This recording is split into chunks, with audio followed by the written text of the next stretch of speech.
Hello.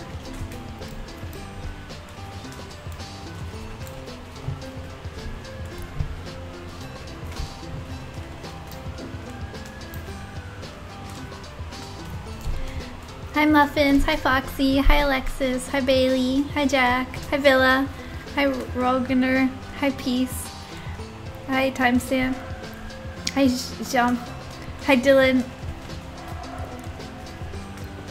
hi Edgy Boy, hi Juzo, hi Pikachu, hi Mint, hi Some Guy, hi Rose, hi Brian, hi Chris. There's so many people. Hi Torque. I feel like I look really bad today because it's like super humid and super hot and my face is like all sweaty and like, look at this.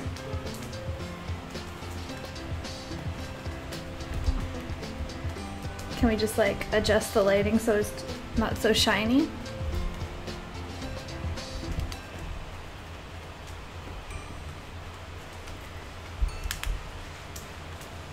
Does that look bad?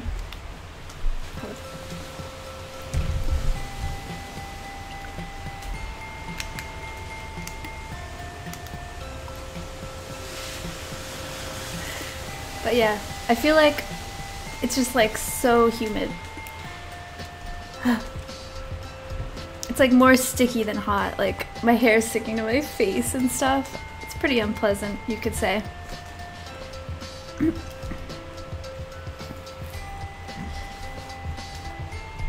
Why you ignore me? I didn't ignore you. Hi Pasta Breakers. Hi Orc. I'm just here to see if So shows up. I'm pretty sure she's filming today, isn't she?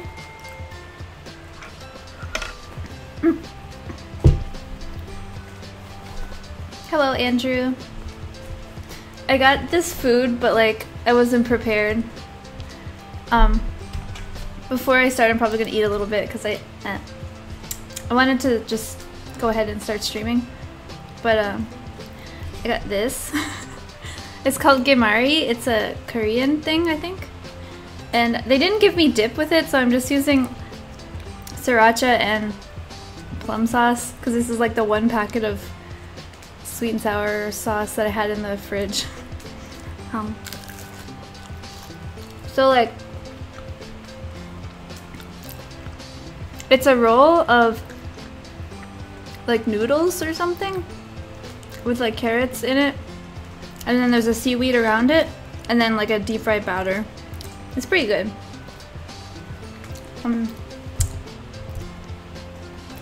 Where did you get the headphones? I got them from Amazon. They're called Sensi cat ear headphones.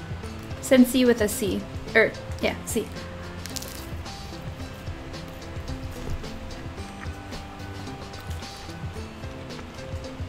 I want to find generic Goose. I don't know if he'll be here today. He's probably working right now.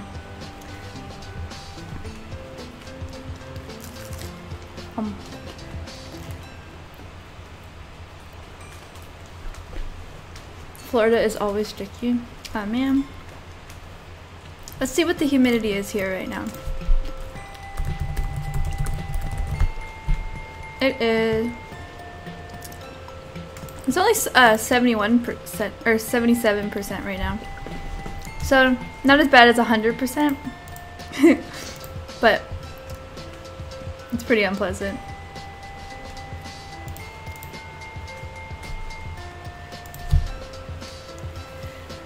When's the next live stream? I have my paycheck coming in next week.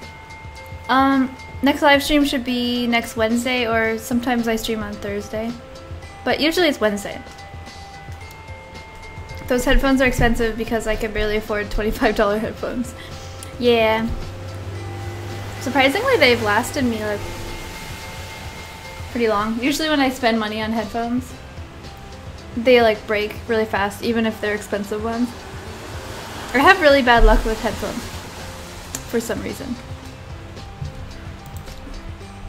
I just got hot sauce on my face.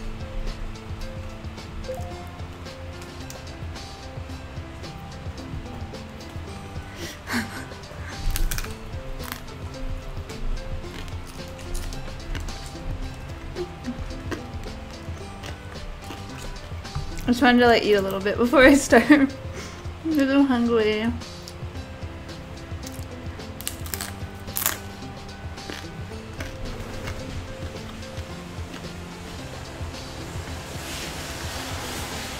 All of your friends seem like they're not coming today.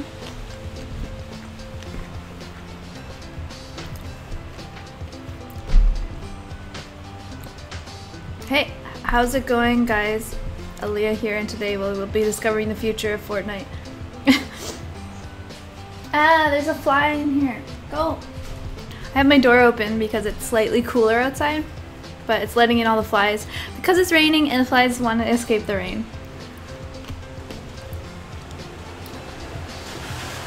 When are you doing co-stream with So? We probably won't do a co-stream, but we're probably gonna do a collab video.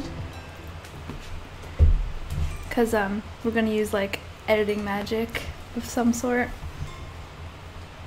It'll probably look pretty cheesy, but collabs are fun.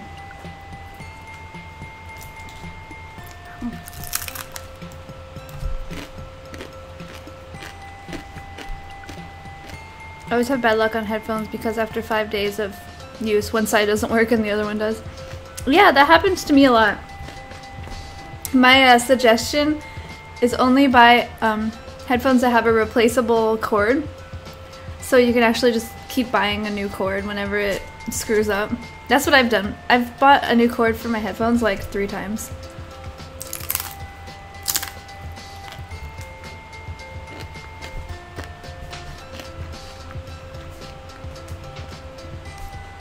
Please play Minecraft? I won't be playing Minecraft, I'm sorry.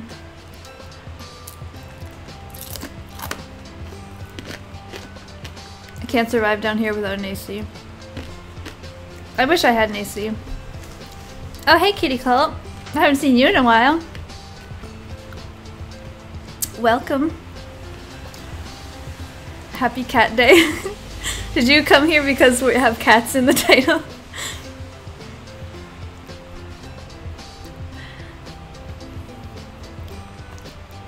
Cute cat ears. Cats rule.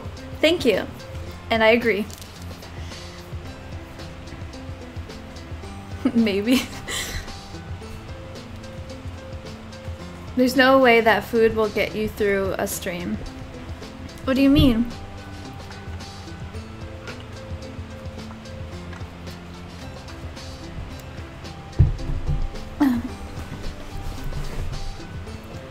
My thermostat is set at 21 degrees. Wow, it's actually close to that instead of 27 to 28. Oh, that's good. It's pretty hot here. It's like... let's see what it is with the Humidex. So it's 26, but with the Humidex it's 36. Ugh.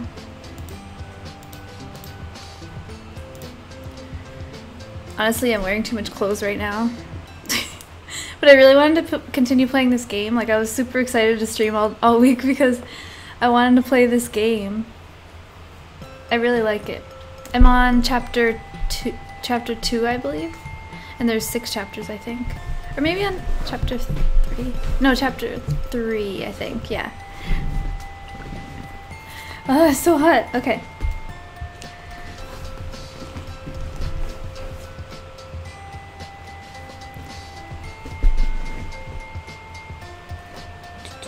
I'm a fan of your ASMR videos.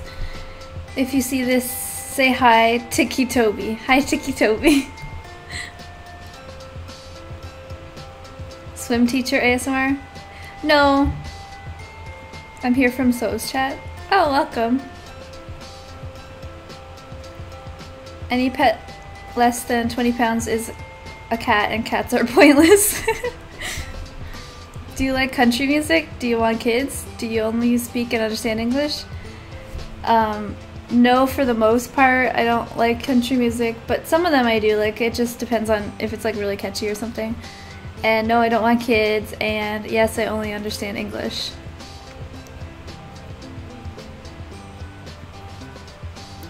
Can you do the tank dating game? There's a tank dating game? That sounds amazing.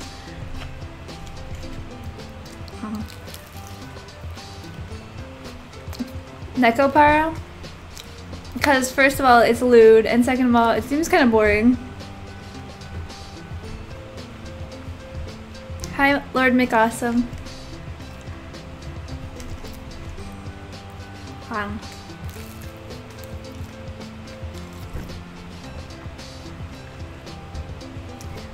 Have a good stream. Thank you.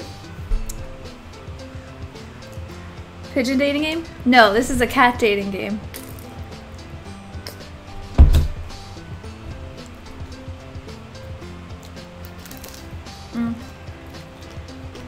Like, it's less a dating game and more of it's more of like a mystery type of game, because we're solving the mystery of this cat island that we're on, and the cat dating is like because your character starts becoming a cat, and so like they're attracted to cats, and then like at the end of it they usually succumb to the virus and turn into a cat and live happily ever after with their kitty of choice.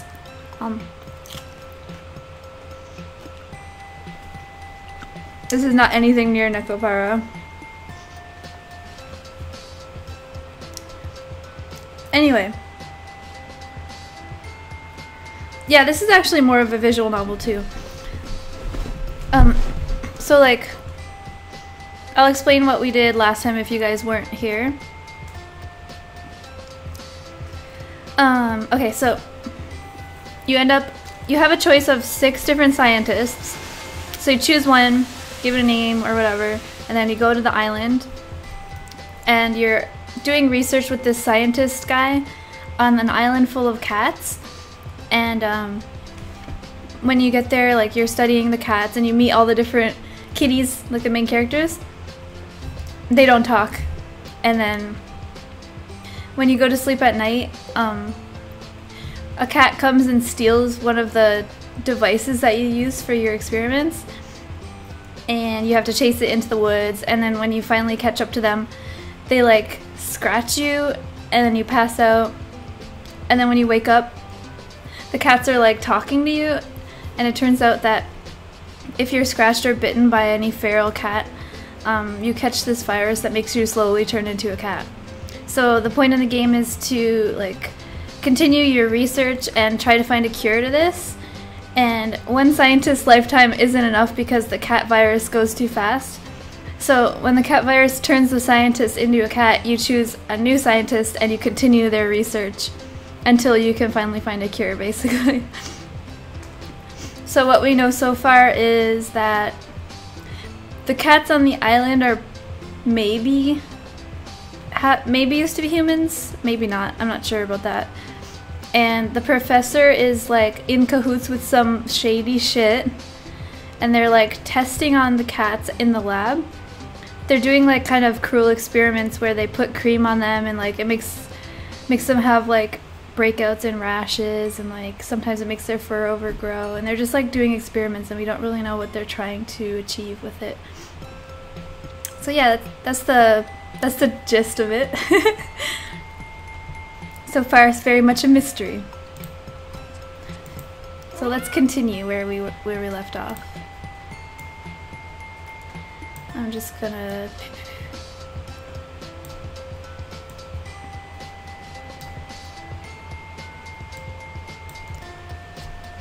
let me get bitten by a feral cat. Yeah.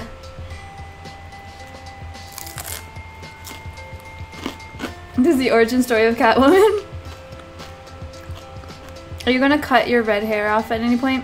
I'm not gonna cut it off, but I'm trying to just dye the red part red and not the black part, because my hair is very, very damaged.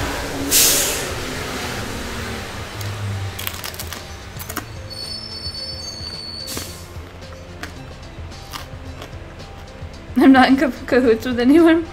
Not you, Professor, I don't know his name actually, I forget.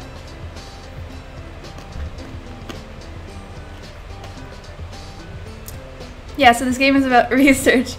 It really is though.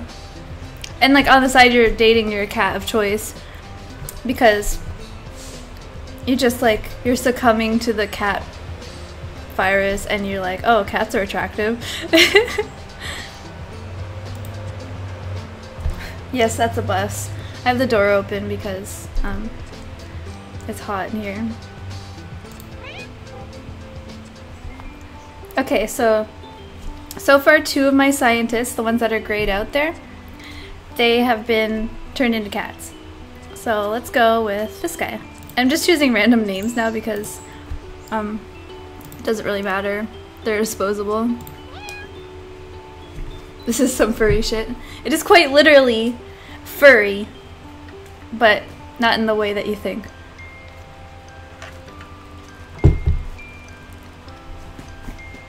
It was a long boat journey. My legs are a bit wobbly as I make my way to the wooden jetty to meet the security guard who has come to collect me. ID? I rummage around in my bag and find the laminated security pass I was issued with on the mainland. There's his ID. Barry.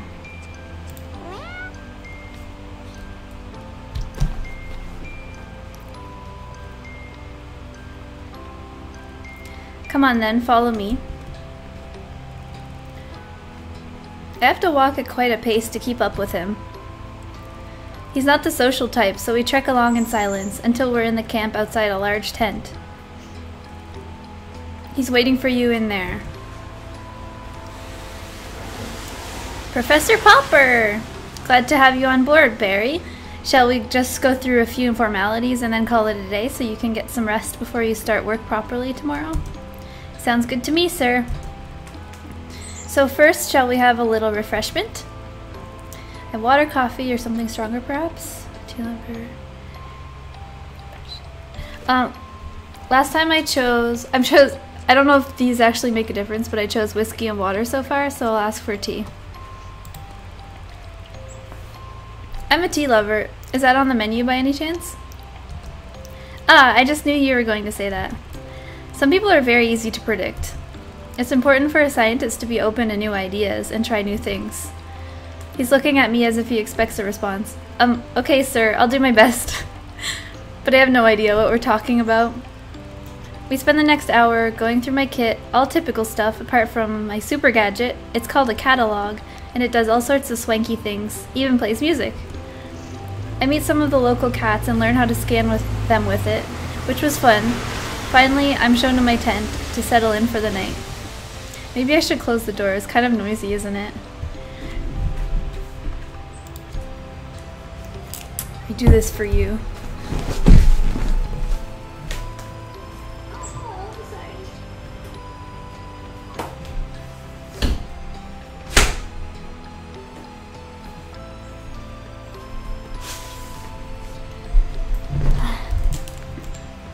So I don't know, it might still be a little bit noisy because my window's open, but it'll be less noisy than like having that full door open.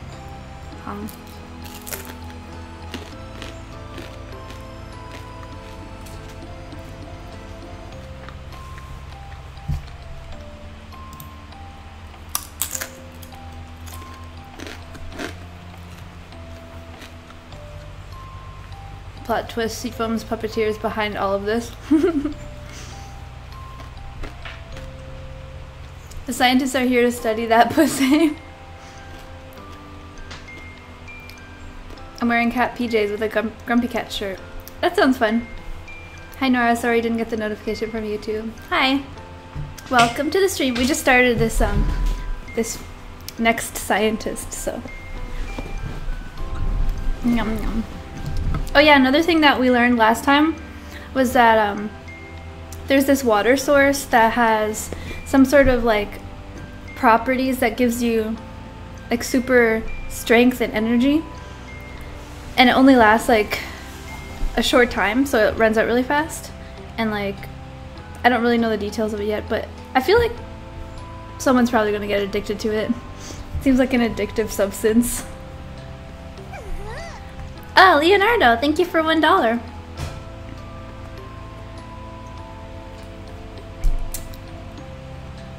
All right.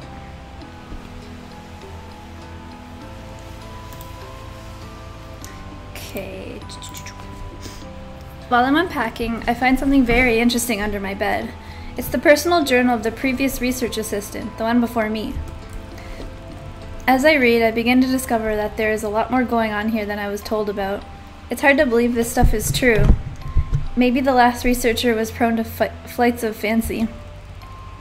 Still, it makes great bedtime story material, and I stay up reading until my eyelids begin to close. In spite of my best efforts to read until the end, I drift into a deep sleep.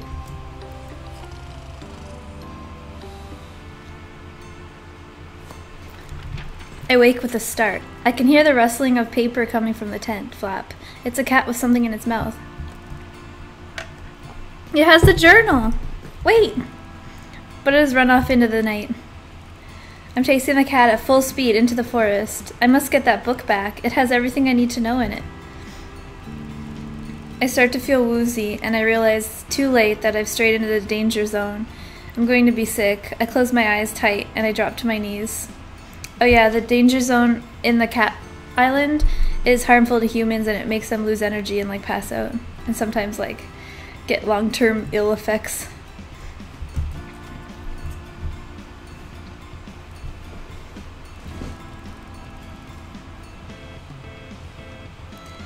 I open my eyes. It's a calico cat in front of me. It drops the journal from its mouth.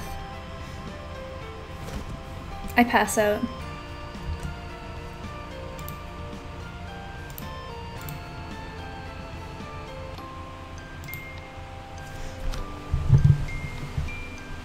There's my kitties! The one on the far left is the previous scientist. So he got turned into a cat. Hello, can you hear me? Are you okay? Here we go again. Move back a bit, let them breathe. Has it been bitten? The Sphinx cat is standing over me, staring as I open my eyes. Yes, definitely bitten. Look at its hand.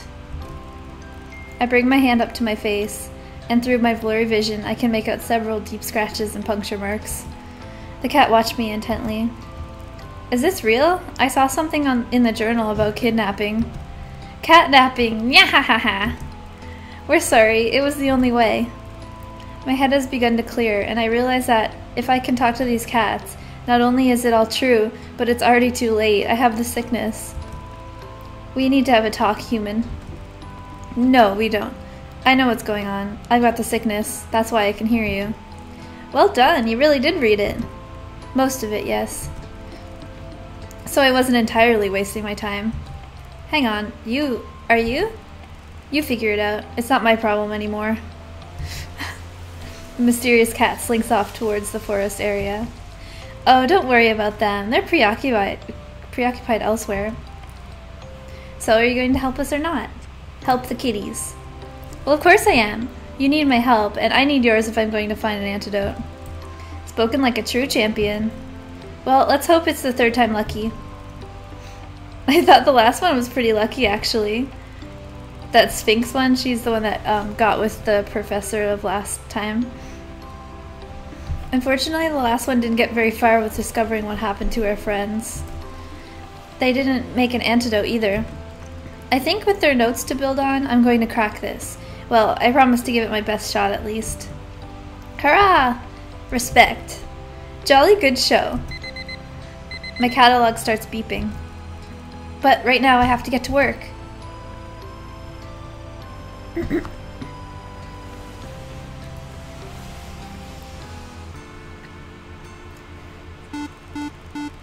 I'm just about to enter the lab to begin my legitimate work when the catalog beeps. A message without any contact information.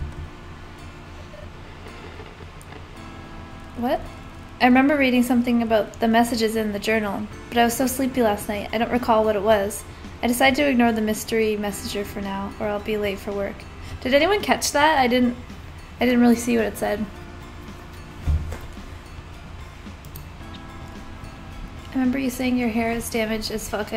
Just a reminder, washing it daily is bad. The best way to heal it is washing it once a week. I don't wash it daily. That would kill my hair, like, really bad. I don't wash it once a week because my hair gets, like, really greasy. So I have to wash it, like, once every 2 or 3 days.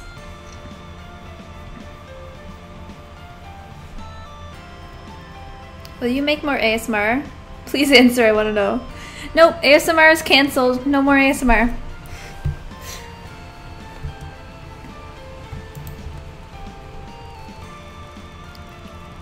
The professor is already working when I arrive, but I'm not late, so there's no fuss. I get through the day as efficiently as possible and head back to my tent.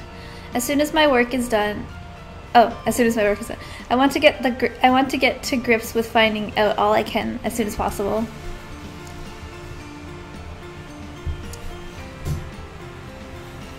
This is not on Twitch. No, this is on YouTube.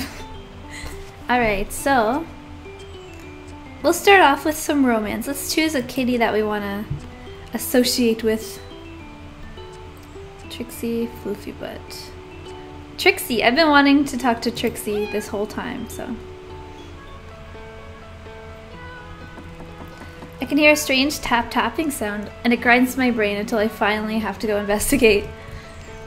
I've been tagging cats all morning, and the sun is high in the clear blue sky now, so it's time to take my break anyway. I decide to follow the sound. I make my way further along the beach to inspect the rocks and cliffs that run out around the perimeter of the island. Tap, tap, tap. It's hard to tell if it's getting louder or if I'm just getting more consumed by it. Suddenly the tapping stops and I hear a new sound altogether. It's a strange gurgling, like the sounds of a babbling brook that runs through a deep forest. But I wouldn't be able to hear that all the way from the beach. I stand still and strain my ears, listening intently. There it is again! A short eruption of burbles. I look around suspiciously and notice a barely concealed opening in the contours of the rock face. I feel compelled towards it. As I get closer, the gurgling shapes into a gleeful giggles. Hello? I wait at the mouth of the cave, feeling like I've been lured there, but at the same time like an intruder. Am I disturbing you? Human! Oh, Trixie, it's you! What are you doing here? I could hear you from all the way out the beach. You're a long way off base. I could ask you the same thing, Human, but I won't because I know why you're here. You were drawn to me. I knew you would come sooner or later. I made it nice for your visit. Oh, well, come on in, Humi. She disappeared into the darkness of the cave. It's so beautiful! I squeeze myself in after her, and my eyes adjust to the gloom. I am, at the same time, taken aback by the light. We're in a small cavern, which should be pitch black, except it's not. There's a light source that my brain can't quite understand immediately. The rocks, or at least some of them, are radiating a warm golden pink glow, which gives the tiny cave a peculiar ambience, almost like a trashy nightclub. Take a piece of space and make yourself at home, Humi. I sit where I've been standing, as there's not much room here. I start to take in my surroundings. Wow, Trixie, this is fantastic! All around us are different types of rocks, stones, and crystals, all different colors, sizes, and shapes. There are piles of stuff in every nook and cranny, like a little Aladdin's cave. What exactly is this place, Trix? It's my pad. It's where I do my thing. We all need our thing, don't we? Yes, I suppose, but what exactly is your thing? Minerals! I collect them. It's more than just collecting them, though. I embrace them. You hug them? Trixie giggles. Yes, I do. But that's not what I meant. I connect with them and allow their properties to become a part of me. We combine our energies. I'm not sure I understand. Look, it's easier if I show you. The small cat begins nudging and pawing at some of the stones until she has lined them up in front of me. Here's my island family. Meet the Grand Dame. She indicates a long, slender pink stone, quite smooth and elegant. Feel her. I run my fingers over the shiny, cold surface. Remind you of anyone? Ah, these are like the kitties. Smile breaks over my face. Trixie begins to giggle. Yep, you got it. Only don't ever tell Snooty that I'm calling her Grandma. Here, how about this guy? I'm presented with a large, squat chunk of rock, semi-covered in a kind of moss that gives it the appearance of having fur. As I turn it, the light picks up the color and I can see a warm, rich amber tone, almost like marmalade. It makes me laugh out loud. That is really uncanny, the major in rock form. Mineral, actually, but yes, Gramps has all the qualities to lead my little family. I've already moved on to the next stone, and the resemblance is striking. It's a dirty green stone that fits very comfortably into the palm of my hand. It hasn't been polished like Snooty Booty, so it's a bit murky looking, but there are small patches that have been rubbed clean from handling. There are breathtaking emerald, catching the lights of the green sparkles refracting and dancing around the cave. It's beautiful. Yeah, naughty Uncle McMurphy can be like that, don't you find? Oh, he certainly can. His charm is very beguiling? So who's missing? No one. What about Kibbles? Take a closer look, Humi. I strain my eyes in the gloomy light and see a flat, jagged piece of stone next to Floofy Butt. And then I get it. It's a pebble! He is a pebble! We both laugh. It really does seem to capture Kibbles, but it's hard to say why. It's the energy. Everyone, everything has energy. We're all connected by it. Allow me to demonstrate. Take my paw and close your eyes. I do as instructed and hold the tiny paw in my hand, being as gentle as possible because my fingers suddenly seem fat and clumsy by comparison.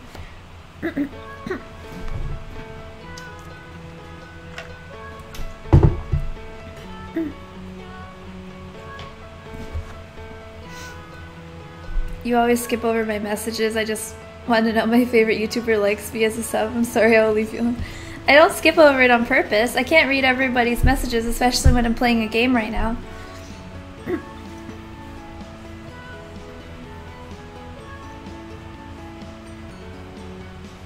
Yeah, like you can pay and donate for a direct message, or you can just message me on like Twitter or something. Like I respond to every message that I get.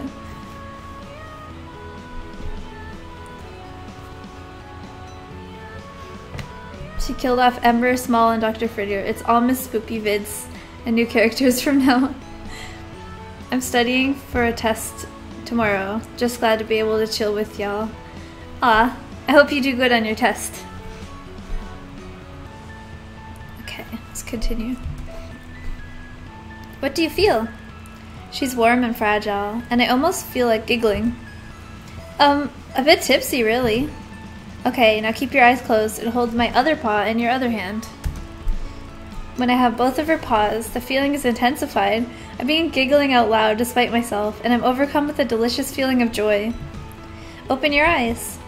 I look down and see that I'm only holding one of Trixie's paws. In the other hand is a small clear crystal, completely smooth. Oh wow, but how? It felt just like your paw, warm and furry. I know. Trixie is laughing. You're feeling the energy. This is me. Trixie indicates the crystal. Oh my goodness, Trix. This is so cool.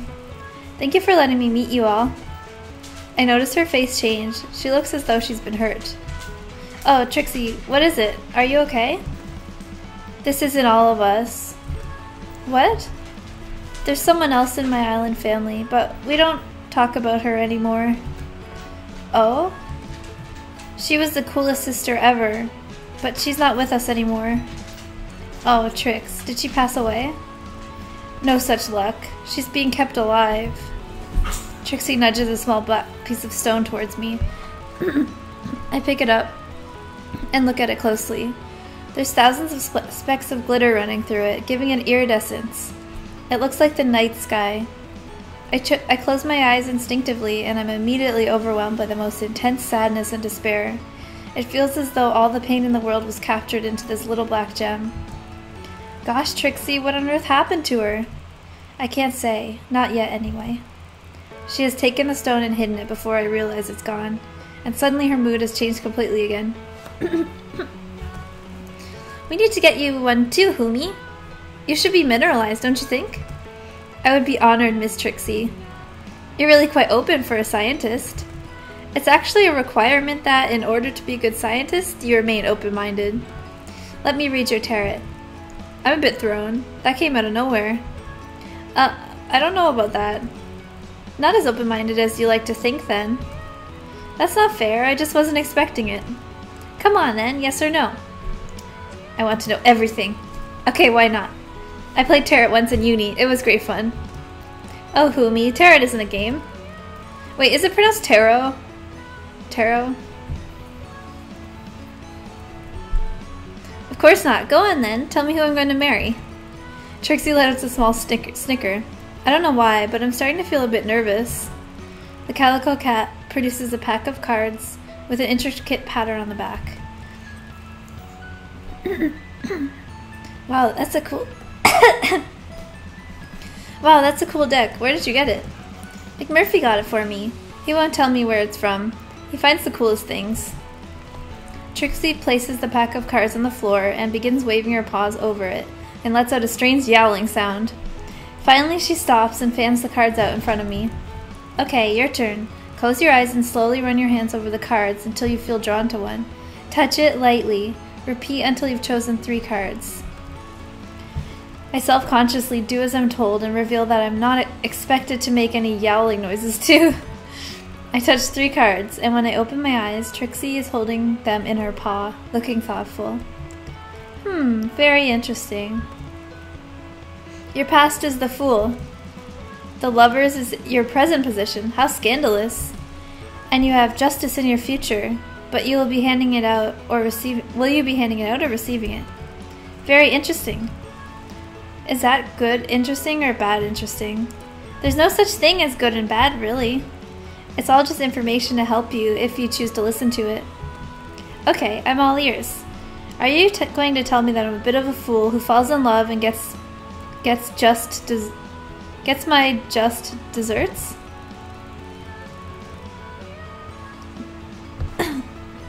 I notice that Trixie has become quiet and thoughtful as she studies these 3 cards.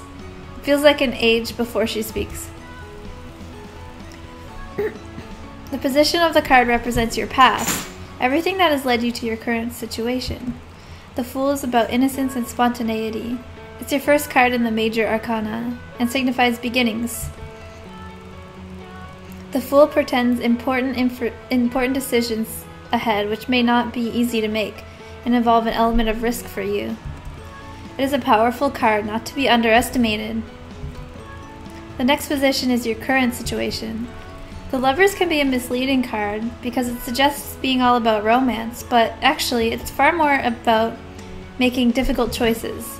It warns that you need to consider things very carefully because although a positive outcome is more indicated when this card is present, it also reminds us that pain is seldom avoidable. Finally, we have your outcome card, Justice. This augurs well for you, human. It's the most karmic of all tarot cards. If you behave with integrity, loyalty, and courage, you will achieve fantastic results and gain the highest possible success. Beware, though, that the sword cuts on both sides of the blade. If you sow the seeds of discord, you will reap disharmony in your life. There's a longish pause, and I realize she's finished my reading. Thank you, that was fantastic. You're really good. What did it mean? Oh, really, Humi? What did I say about listening? I heard every word, I just don't know what it means. Then go away and think about it. I will. I'll try. Just remember that it's all about interpretation. And listening. Interpreting the cards is listening. You need to listen to your inner voice, and the cards will help you hear it. I have so much to learn. And I'm happy to teach you, Humi. She's beaming and glowing in the strange half-light of her magical cave. The effect is quite hypnotic. Well, I should I should look forward to that, but right now I have a date with a microscope. Soon, Humi, soon. I make my way out of into the bright sunshine and take a deep breath. I'm not sure what that was all about, but I think I rather liked it. Woke cat, yeah.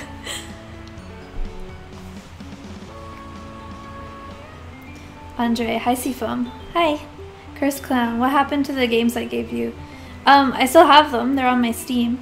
If you gave me any games, like, they still exist, but I'm not, like, guaranteed to play all the games because I have, like, not that much time to play all the games. Let's do a bit of research. The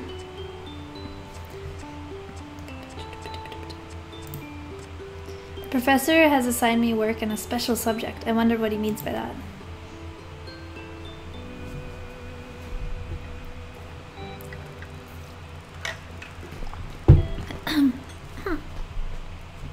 Barry, I have a very important job for you today. It's quite a tricky one, but you've proven yourself to be very capable.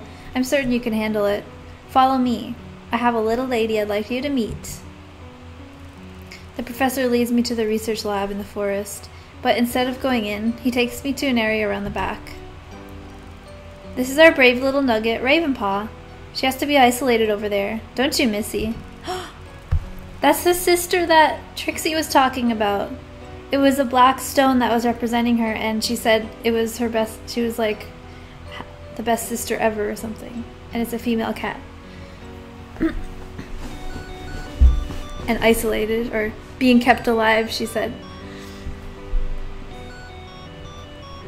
The professor reaches into the cage, which is stood on a table, and picks up the tiny black cat that's sleeping inside.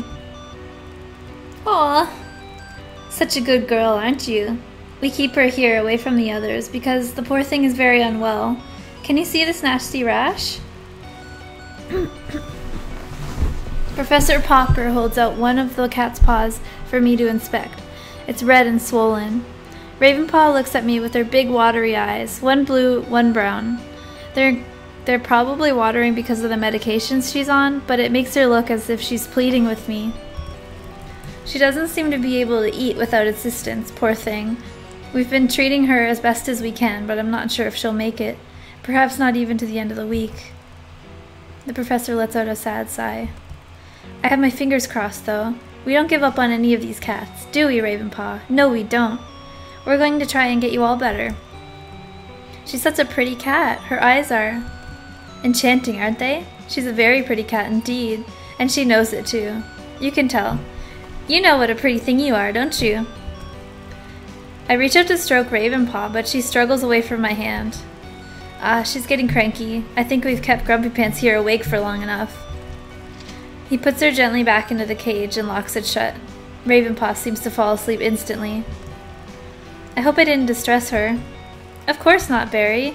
She's usually very wary of humans before she gets to know them. When I first found the poor thing on the beach, she almost scratched my eyes out, in spite of the terribly fragile state she was in.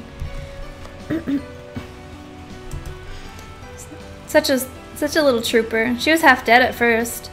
She's gotten a lot better since then. I honestly wouldn't be surprised to see her pull through this.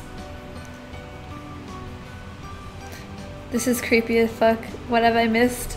I don't know, did you just show up? Because I'm talking to Trixie now, and she said that she has like a missing sister, or like, I think, yeah, it was a sister, and they're keeping her alive or whatever instead of killing her or something like that. And she's like really sad about, and she misses her sister. So I'm pretty sure this is her sister. Her name is Ravenpaw, and she has some sort of illness. I do hope so, Professor. Quite. Now, the reason I brought you here is because, regrettably, I won't be able to see to Ravenpaw personally anymore. It is a pity that she is so used to me now, but there's nothing for it. I've been given an extra workload recently, and I need to share out a few of my odd jobs to accommodate it. I thought you would be an ideal person to look after Ravenpaw for me. I'm taken aback that the professor has trusted me with such a responsibility. It's quite flattering, until I remember that he doesn't have much a choice, me being only the assistant on the island, being the only assistant on the island. Every day she requires a change of dressing, a dose of medication, some cream rubbed into her rashes, and a syringe full of nutrient milk. This can be quite distressing for her, so I'd like someone with a nice and patient manner to take over for me. Would you be interested, Barry? Of course, sir. I'd love to help out in any way that I can. That's what I'm here for. Oh, splendid. I'm so glad. I think you and Ravenpaw will get along famously before too long. She has such a sweet nature. I look forward to it, sir. Could you start now? Oh, of course. Tip-top. I shall be in the lab if you need me for anything. Please don't be afraid to give me a shout. I'm terribly sorry to burden you with this so suddenly, but I have a lot of work to do right now. Did the other assistant turn into a cat? Yes. I played 2 other scientists so far, and they have both turned into cats. Okay, Professor. I feel a little apprehensive as I watch Professor Popper retreat into the lab. I didn't realize I'd be expected to do anything right now without training or anything. I remind myself that this isn't an ordinary lab like back home. I must try to adapt to the higgledy-piggledy way things are done here. I take a deep breath. Change her dressing. I could do that. Hello, pretty kitty. I'm very sorry, but I have to disturb you. The small cat lets out a sad mew as I lift her out of the cage. Aw, I know. Life is unfair. Now, where are your dressings? I put Ravenpaw next to the cage on the table. She lays down compliantly. She obviously knows the routine. She has a large bandage on the side of her ribs. I begin to gently remove it, trying hard not to pull on her skin too much. Well, I suppose if we're going to be doing this every day, we might as well get to know each other, right?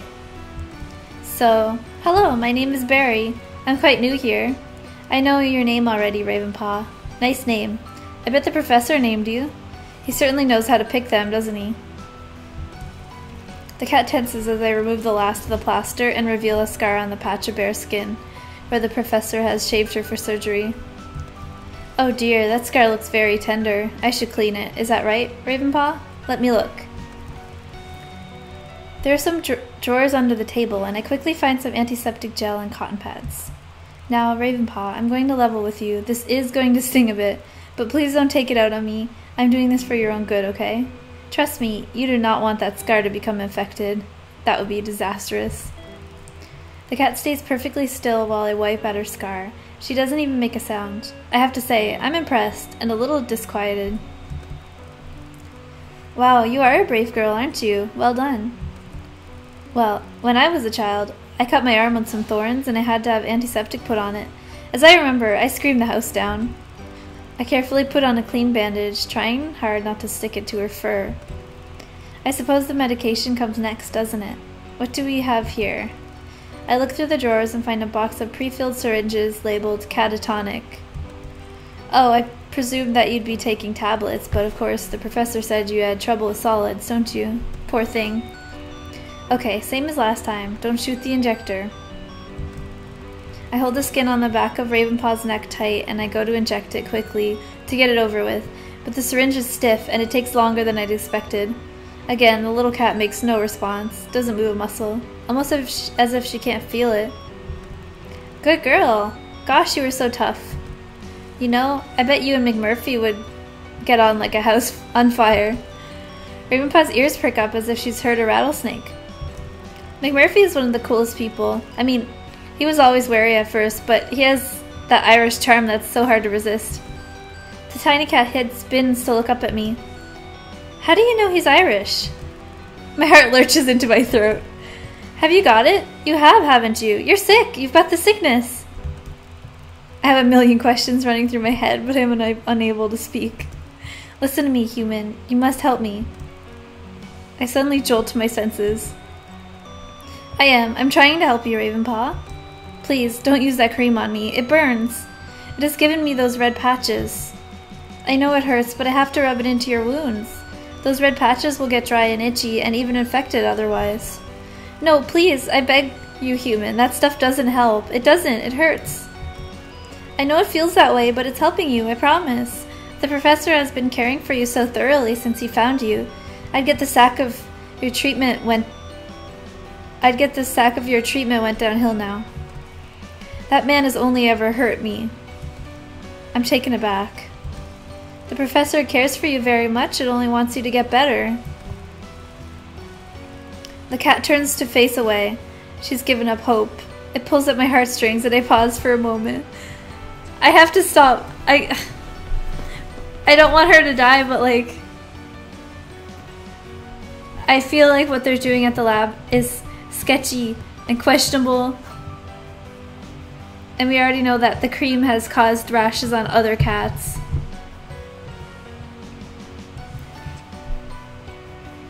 I'm gonna stop. Okay, I'm taking a big leap here. I'm going to give you 5 days without this cream. If I see any deterioration in your condition, it's back to a strict regime for you, Missy. And no complaints. Deal? Thank you, human. Oof.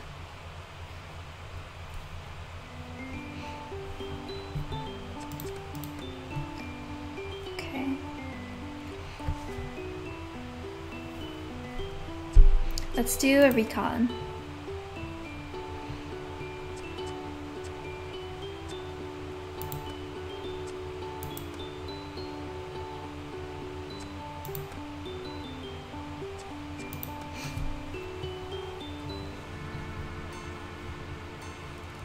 I run through the sequence one more time. I know it by heart, but I'm nervous. I've been watching long enough to be sure that the routine is just like clockwork. No deviations. Well, apart from one, and I made that work for me. So the boat arrives at 1300 hours. Zane, always alone, talks to the older man, Bob, who hands over the post, while the younger of the two, Joe, loads up the dolly with the boxes of supplies. Zane puts the envelopes, never more than 3, into a breast pocket of his jacket. That solves the mystery why he always overdresses whenever the boat comes in. Then when he wheels the dolly to the mess tents and unloads the food and supplies, and then to the lab and unloads the medical supplies, then to the storage hut, where he unloads the remaining packages and leaves the dolly. Next, he goes to Professor Popper's tent. If the professor is in, he hands over 2 of the envelopes, and keeping the 3rd, his puzzler, in his jacket pocket. If, however, the professor isn't in his tent, Zane makes his way back down to the chair on the dock, drapes his jacket over the back of it, and spends the afternoon on his puzzles before going back in the evening to deliver the professor's mail. He never lets the envelopes out of his jacket pocket or the jacket out of sight, so the only opportunity would be to pickpocket the security guard when he takes the jacket off. But that relies on the Professor Popper not being in his tent. Luckily, I've ensured, with the help of my feline friends, that Professor will be held up during his out-of-grounds inspection.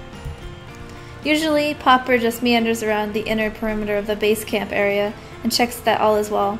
Most days, everything is, but today Kibbles and Trixie have staged a little rumpus that will engage him for just enough time to miss Zane's delivery. He is, of course, sat in his usual place, jacket draped over his chair. Hi there, Zane. 127. I suppose we're on first name terms now. I have a little something for you. Zane frowns, but does not look at me. His eyes are instead where they always are, on his crossword. I made you a puzzle. He eyes me skeptically. A crossword, to be exact. It's pretty tricky, if I do say so myself. I created the puzzle using all of the cat's general knowledge. Major and McMurphy thought of some particularly treacherous teasers, while Kibbles and Trixie offered some great obscure pop culture questions. Snooty Booty was mostly just trying to get cat treats out of my pocket. I hand the paper to Zane, who's still frowning. This Dick's having a whale of a time. Is that a joke? Oh, it gets harder. Zane peers over the crossword. Why did you make this for me? Well, you know how bored I get, and I like you, Zane. Zane breaks into the first smile I've seen on his face, although small and slightly uncomfortable looking. I don't have anything for you. Yes, he's warming to me. This plan is going spiffingly. Oh, don't worry about that. All I want is for you to complete it.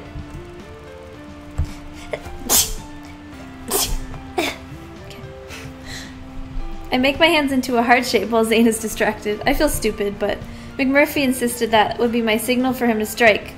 And sure enough, along he slinks, cool as anything. He winds his feline body between Zane's legs, unnoticed. Zane's tongue is now sticking out, and his shoulders are hunched in concentration. You stuck already? I dart a look at McMurphy to see if he's ready to make his move. He throws me a disconcerting wink. It's not that hard. Just this one about the archetypal counterpart to Yandy Ray. Oh yes, that's quite niche. Thanks for that one, Kibbles. While I engage Zane, I can see that McMurphy has already reached up and is, as though stretching against the chair, has nudged his nose into the side breast pocket of the jacket. Oi, shoot, get out of it! Oh my god, his face! I see McMurphy scamper off and my heart sinks. Anyway, I'll check back later. See how you're getting on with it. Zane grunts with response. I walk back dejectedly to where McMurphy and I had agreed to meet after our mission was over, and suddenly my spirits lift a little at the sight of a little pink corner peeking out from under the designated rock. Oh, he got it! McMurphy, you're a star! There's no ends to my talent. I snatch up the envelope and say goodbye to McMurphy and head to the privacy of my tent.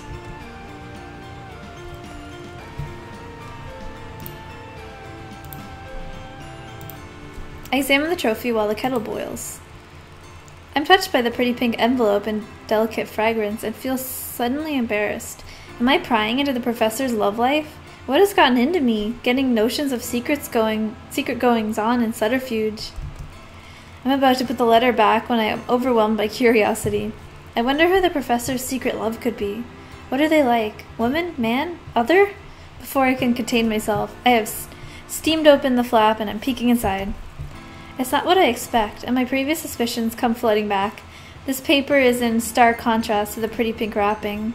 It's typed message on white paper. Percival, I have been informed of your latest subject. I would rather hear about such things from you personally. It would not be wise to take my silence for authorization. Please keep this in mind for future transactions. I will let this indiscretion slide, but if it's ever repeated, I will have no choice but to deal with it the way I dealt with 124. As for the project, Case Study 6 is aesthetic. Please act accordingly. P-103 has been unsuccessful. Void any further investigation. Lab 09 has received the newest batch. Protocol to begin on the 8th. Finally, I trust your new assistant has arrived and is proving to be more helpful than the previous one. We seem to have run of bad luck in that particular area. As you know, I do not abide bad luck and will expect a reversal of fortune post haste. Faithfully yours, 7. Suspicious! But I don't know anything that he's referencing. Okay, now it's time to rest.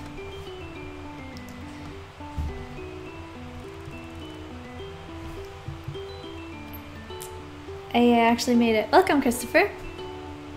We're playing a cat game. You had a lovely nap and wake up feeling revitalized. Your energy has been restored. Magic. And let's go on a date with Trixie.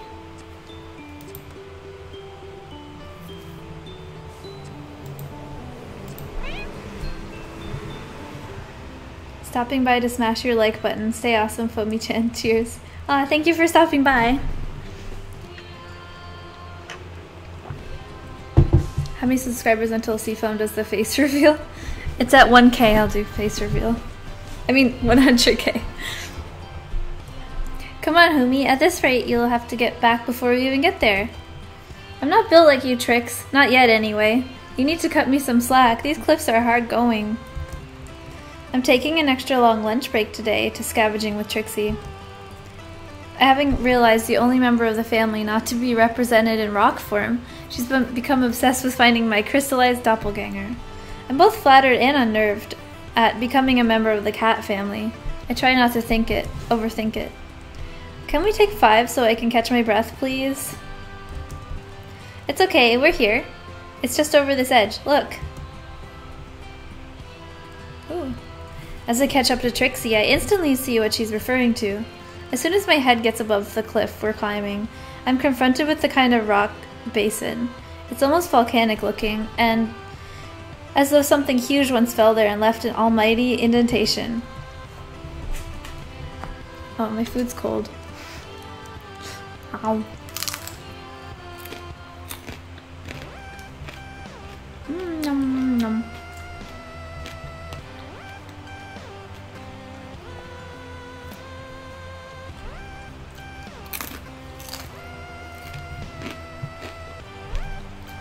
Hi, Isaac.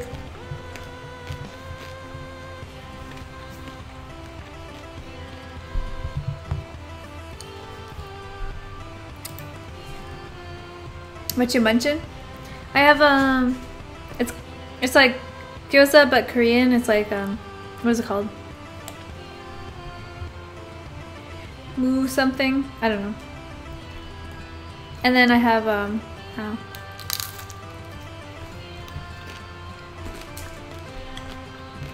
these things, which are like seaweed noodles wrapped in seaweed and then deep fried.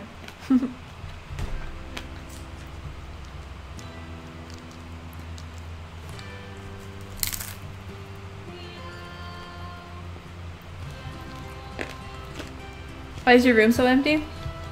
I don't know, I don't have anything to put in it. Are you suggesting I spend like $400 to buy furniture? I have a couch, that's all I need.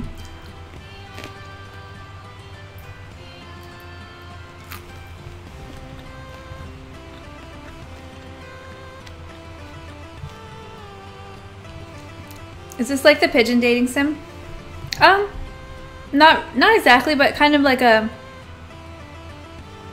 similar kind of story where it's like, at face value, it's like a funny, like, oh haha, dating animal.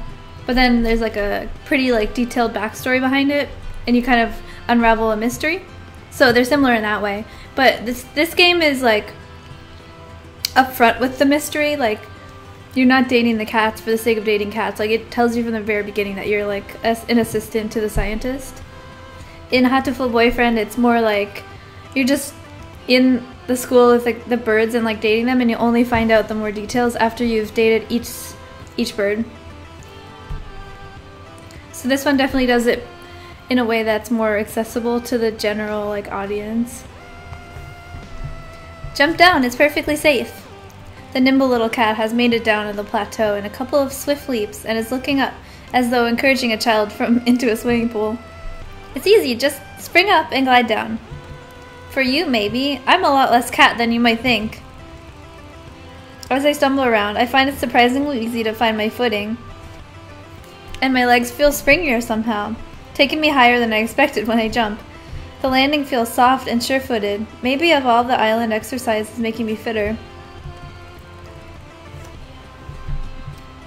Take a pickle and make a pickle monument in your room.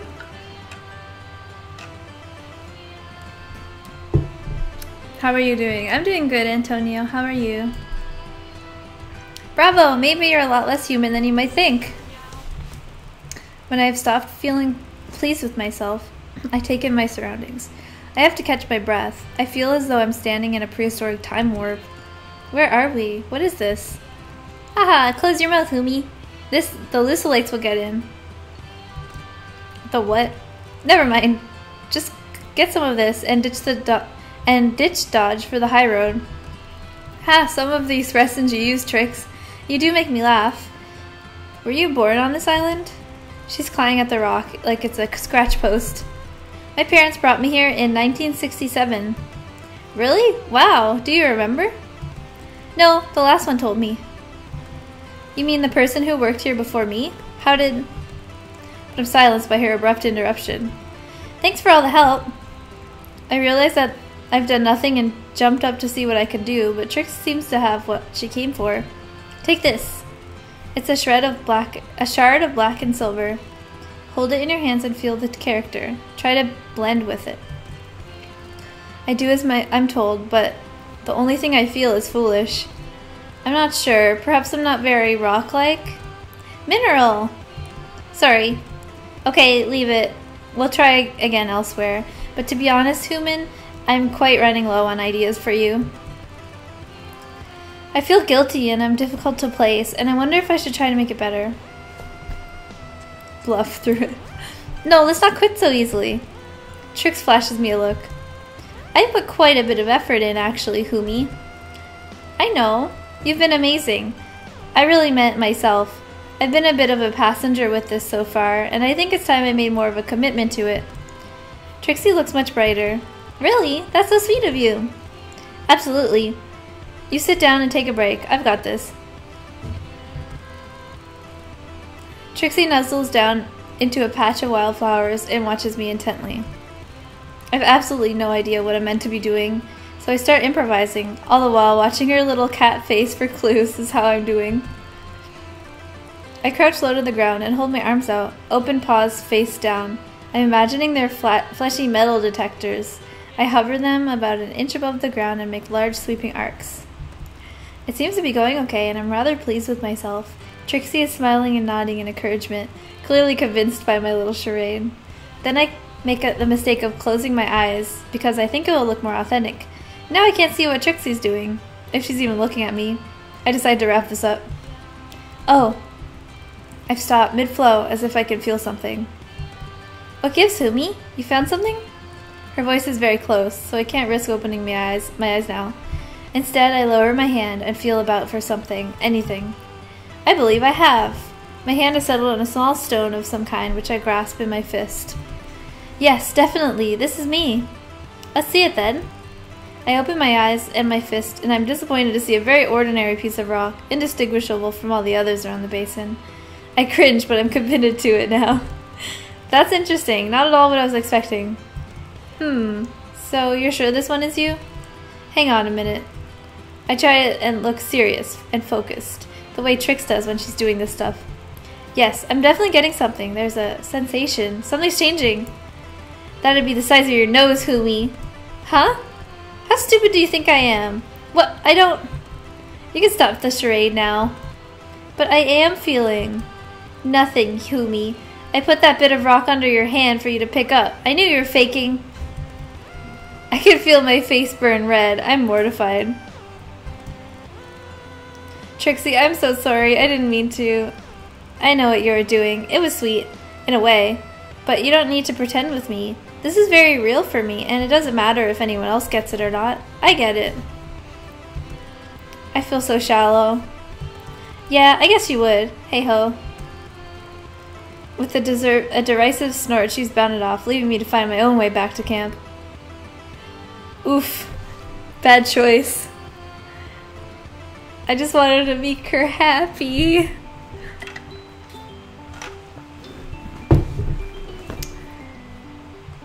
Well, let's continue the research.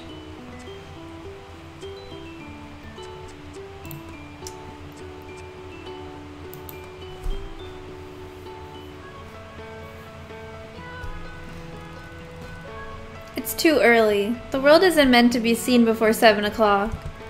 This early morning is still a shock to me, but I'm hitting my stride quicker. I like to get the kittens fed and cleaned out before breakfast. It's easier to do it before the rest of the camp is awake, and there are less distractions. I prepare the mush, and my stomach turns at the milky smell so early in the day. I get the swab tray ready and grab a handful of kitty treats. Hello, babies! I peer into the cage of the sleeping kittens. So cute. They're just waking up and ready for breakfast. I do a quick head count. 12. Good. No one tunneled out in the night. Come on then, let's get you swabbled and fed. Nom nom. Grab the first sleepy kitten, no more than a ball of fluff. As it opens its mouth to yawn, I dart in with a swab, bottle it, and onto the next fur ball. You're getting good at this. Oh, Trix, you're up early. Going to bed late, actually. I keep swabbing, and in no time I've got 12 little cats into the feeding cage, and I've begun cleaning out the sleeping area. Aw, cute! How long will they stay here for? I'm not sure. Generally they're kept here for about 10 weeks, and then some are released into the wild immediately, but some are moved to be examined further. I'm still getting the hang of how it all works around here. It's a shame that they aren't all released, isn't it? Yes, I suppose so, but they'll all be released eventually, just some later than others. You think so? Well, yes, unless they're very poorly, like Ravenpaw. Trixie winces at the mention of the black cat's name. Very few of those kittens actually get released into the wild berry. What do you mean? Of course they do, as long as they're healthy. Oh wow, and you know this, do you? You release them yourself? Well, no, but Professor Popper told me that the kittens get discharged between 10 and 12 weeks. Oh, I see. Trixie smiles, but it looks fake. If I were you, I'd tag one of this litter. Oh no, they're too young for tagging. You have to wait until they're at least 12 weeks. That one over there, he looks very healthy. I'm sure if you tagged him, you'd be able to see for yourself what happens to the healthy kittens. As I go to answer, I hear the breakfast bell in the distance. Oh, Cinderella has to fly. And the calico cat is gone as quickly as she appeared. Come on then, kitties, let's get you back to your nice clean cage. I can't help but think about what Trixie had said. She seemed genuinely concerned, and there was some basis for that. After all, she's been here a lot longer than me. Maybe tagging one of these kittens wouldn't be such a bad idea. What would be the harm? I'm gonna do it. I'm gonna tag it. Come on then, back to... But before I finish my sentence, my hand has grabbed the chipping pen and I've tagged the plump gray male. Probably silly, but it won't harm you. And it could teach me something useful.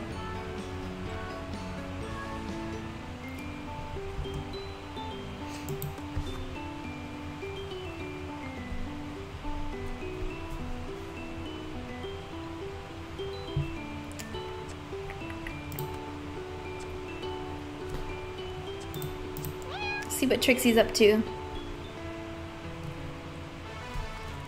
Ooh. The sun is almost set. A large orange orb so low in the sky. I feel I could reach out and touch it. I like this music. Maybe this is what Trixie wanted me to see. Her whispered invite from behind the lab door this morning was a brief cave, sundown. Dress to de-stress, be there or despair. As I reach Trixie's cave, my breath is literally taken away. There are clusters of lucilites, tiny illuminated flies that look like strings of fairy lights hung along over the beach. They lead to a formation of rocks close to the water's edge, spotlit by the amber glow of the moon and surrounded by a sparkle and twinkle of more lucilites. That's beautiful! I got chills. It's magical! I call to Trixie as she emerges from her cave, dragging something in her mouth. I dash over to help her. Whatever it is, it looks too heavy for the delicate calico cat. Oh, thank you.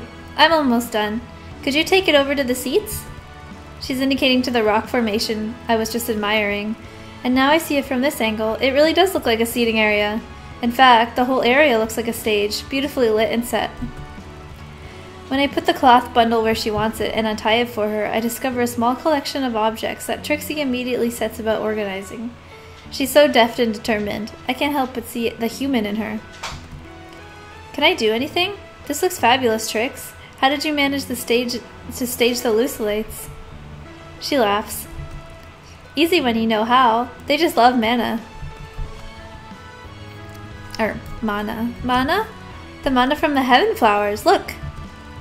She takes a flower from the garland she's pulling from the cloth bag and punctures the bulbous center with her claw.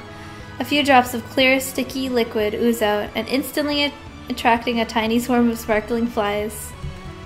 What is it? Taste it. Go ahead. It's safe, Fumi. Actually, it's delicious. I gingerly touch a droplet with the tip of my pinky and put it to the tip of my tongue.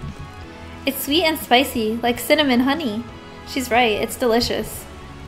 The garland is now around my neck, and I look like I'm wearing a necklace of dancing lights. Trixie has nudged a smaller garland onto her head, and the effect is stunning. You have a halo! Aw, look! Well, I am an angel after all. This stuff is good. Is there mana in this? I drink a warm, sweet nectar from a shell that Trixie has placed in my hands. Yes, amongst other things. Steady though, McMurphy helped me make it. Oh, it's alcoholic.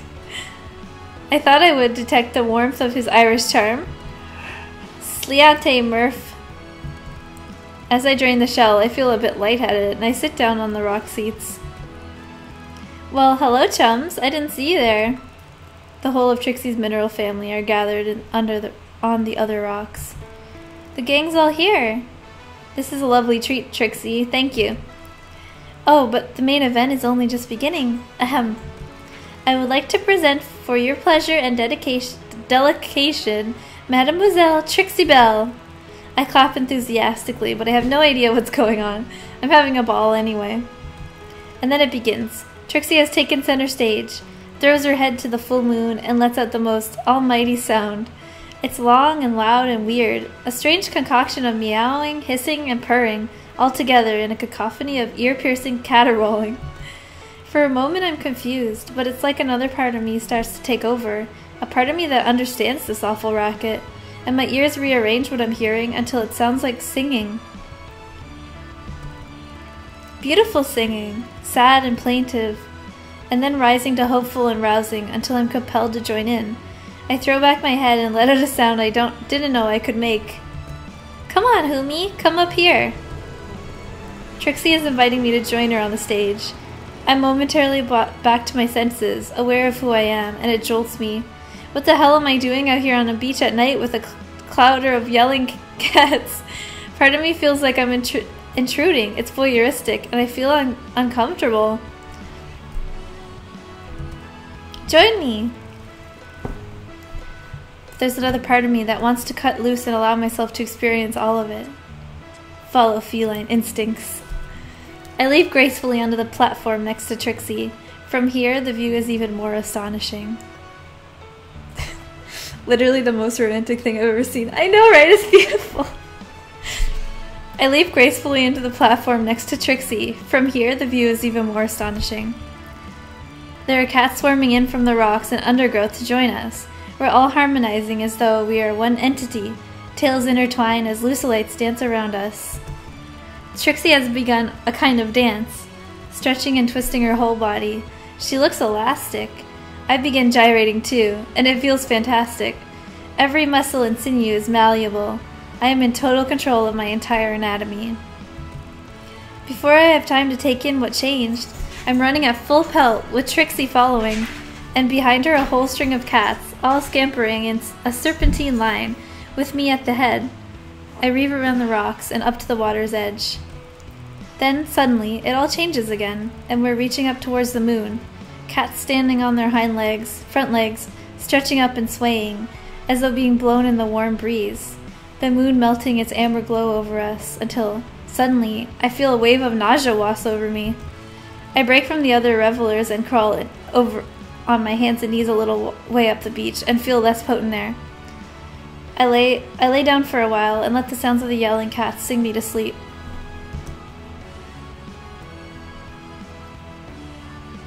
Got a little too drunk.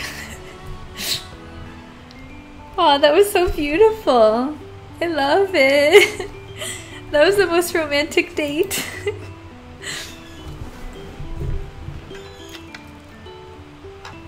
That gives me inspiration. I love to like draw that scene, but yeah.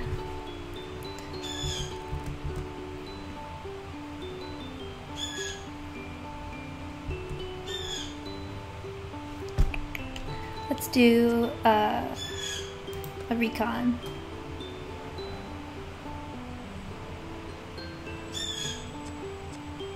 Seafoam, I don't have bowel cancer. I am quite joyous. Yay! I'm glad. Nobody wants cancer.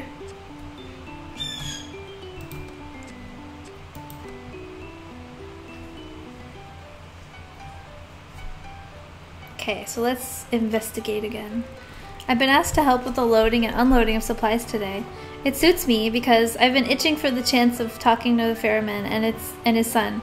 I'm curious to see if they have any useful bits of info that might help me in my quest to find the real story of this island.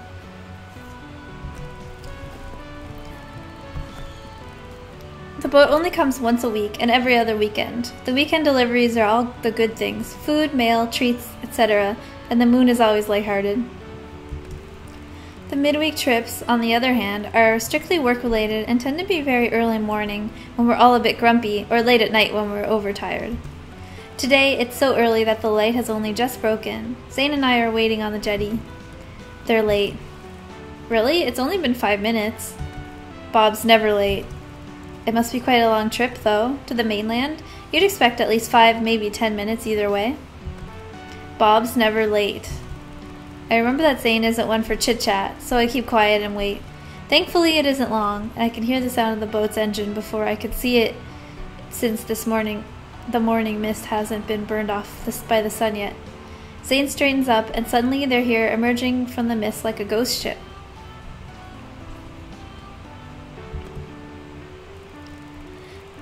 They've been doing this thing that it only takes them a minute to dock. They've been doing this for so long that it only takes them minutes to dock and tie off before we're stepping aboard. Right? Right. Another man of few words. I nod to Bob's son, Joe. He nods back. I guess we're the same age, but he's huge. Problems? A few extra crates held us up 5 minutes. Okay, me and Bob will do the shifting. You two do the stacking until we've come to the bank with the outgoing. You stay aboard and sort out the incoming. Got that, Brainy? He looks at me. Brainy? I'm totally excited that Zane has given me a nickname, but a little crushed that the nickname is Brainy. Sure, you bring 'em, we fling 'em. I see that I'm the only one grinning like a fool. Joe knows what to do. You do as you're told. They've gone before I can say anything else. Joe has already started loading up the dolly with incoming crates. He's clearly an old hand at this. You look like you've been doing this your whole life. Family business? Move those crates there. They need to go off next. He sidestepped my question, but I'm not sure if it's deliberate, so I try a different tack. You don't go to college then, Joe? Nope. I'm not getting anywhere with this, so I changed to something less personal. Zane said you're never late, which is pretty impressive considering how far you have to come. This is like pulling teeth. How far is it exactly? Quite far. Oh, really? And do you stop anywhere else en route, or are we your only drop-off? And suddenly Joe has stopped what he's doing and is standing toe-to-toe with me, locked into my eyes so I can't look away. You have a lot of questions in you. My suggestion would be to keep 'em there on the inside. Don't do no good poking your nose into other people's business. I'm shocked by this bluntness. I'm sorry, I didn't mean to offend you. I was just making small talk. You live with all them cats. Learn from 'em. My heart beats faster. I think he's going to tell me something. What? All cats know.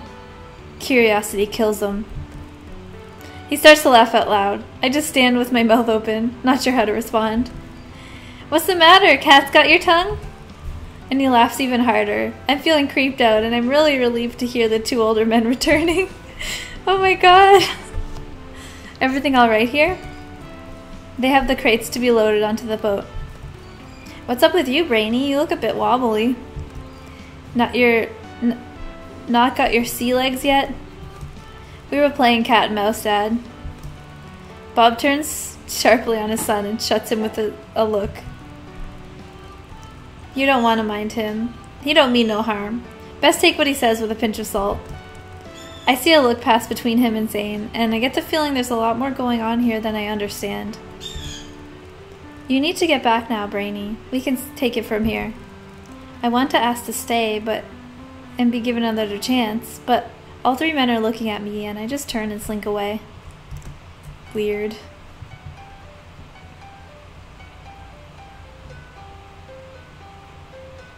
Hello, Lily.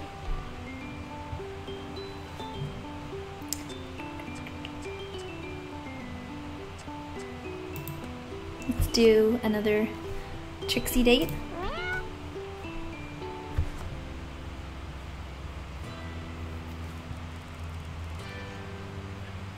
Hi, greet me. It's my first time in a direct.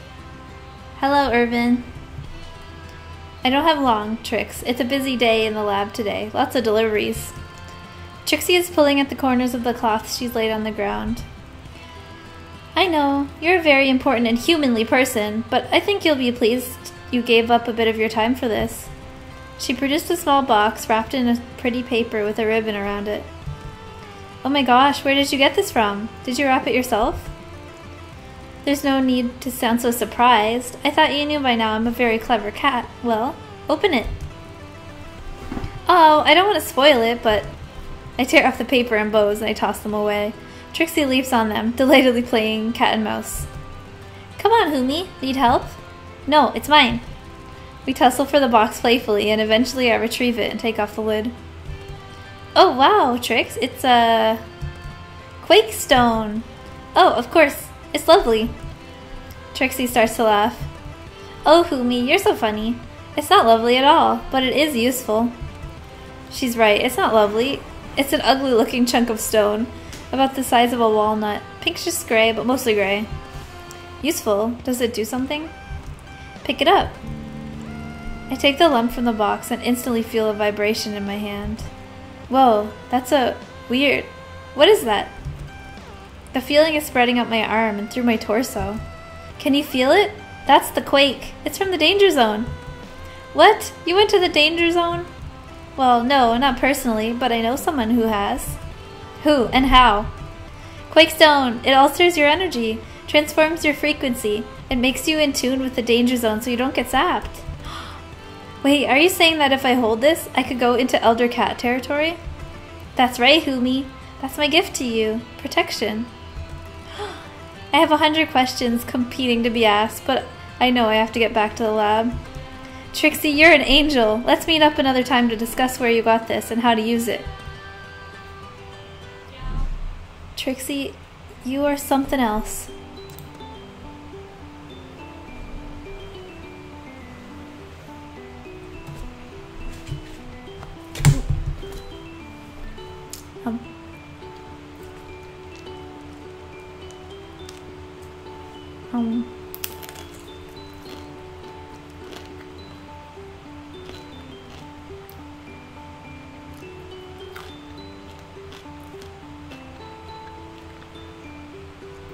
Stop throwing things at Lily.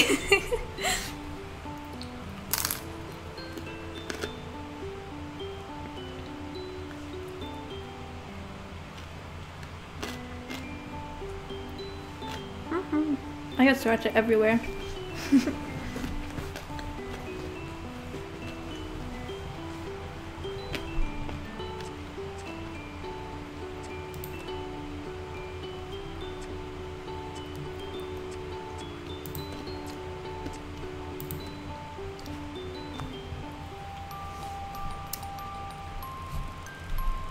The professor is away in an overnight trip to the mainland, so I've got the lab to myself for a while.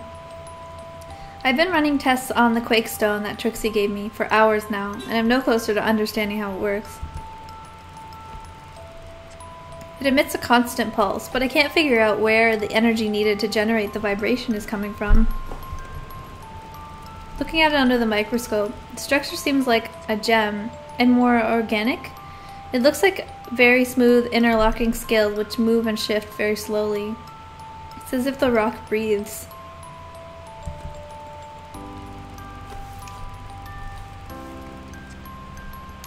I sit back and try to clear my head. I wonder. An idea has been half forming in the back of my mind all day, and now it's loud and clear. I need to go to the Elder Cat's territory and see if I can't join some of the dots up in situ. I decide it would be foolhardy to head into the danger zone alone, so I alert McMurphy to my plan, and he agrees to meet me there. I throw a few things that I think could come in handy into my backpack and set off, swinging by Zane briefly to let him know that I'm out of the grounds for a couple of hours. Hi, Oopsie Daisy. I am well. Hope you are well too. I'm playing a cat game. He's on his seat, down by the water's edge. Hi, Zane. Waiting for the supply boat?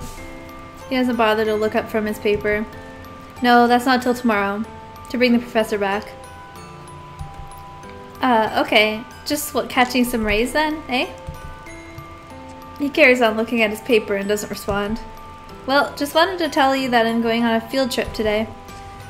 Now he shows an interest. Aren't you meant to stay in the camp when the professor is away? In case something happens to one of the cats? Yes, strictly speaking, but everyone is doing fine, and I only tend to be gone for an hour or two. You can cope, can't you? It's not a question of me coping, it's a question of you breaking the rules. My heart sinks. But if it's important, then I expect you to do what you think is right. I'm taken aback. I get the feeling he's given me his blessing without saying it.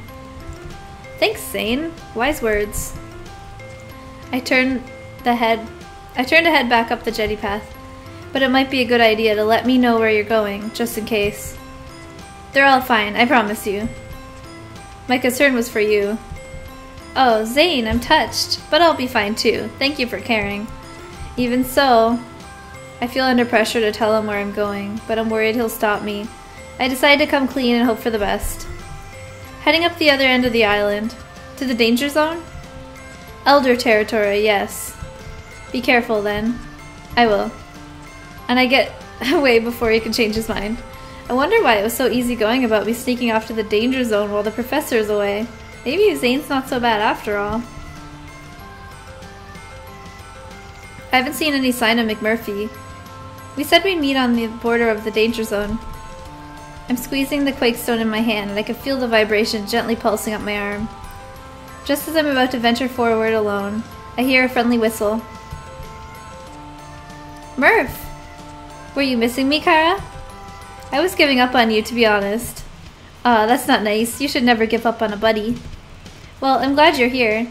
I don't mind admitting I'm a bit nervous. Here, let me put this around your neck. I made a collar for him by drilling into a piece of quake stone and threading some twine through it. I don't want either of us to upset the elders. We need all the protection we can get. Although, I'm not sure this will even work. It's a big risk.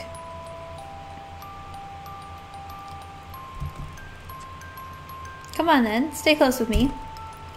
And you to me, Kara, and you to me. I can hear the amusement in his voice as he springs ahead of me and crosses the line into the danger zone.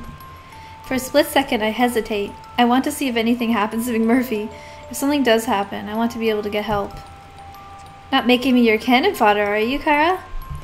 Just watching your back, Murph. And with one large step forward, I'm over the line. I stand still for a moment to feel the difference, and there isn't any. I feel exactly the same. The same pulsing coming from the quake stone. Now only it seems to be all around me. It begins to tingle. Can you feel that? I most certainly can, and a beautiful thing it is. He's right. It feels really relaxing without being drowsy. My mind is super alert and I feel more energized than I did a few minutes previously. Why is Barry Kara? Kara is like a term of endearment in his like Irish culture or something.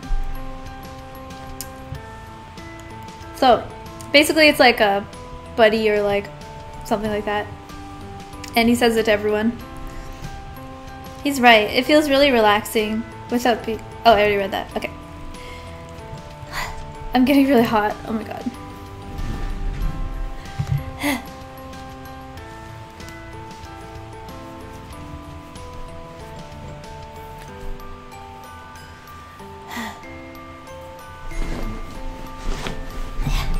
Okay.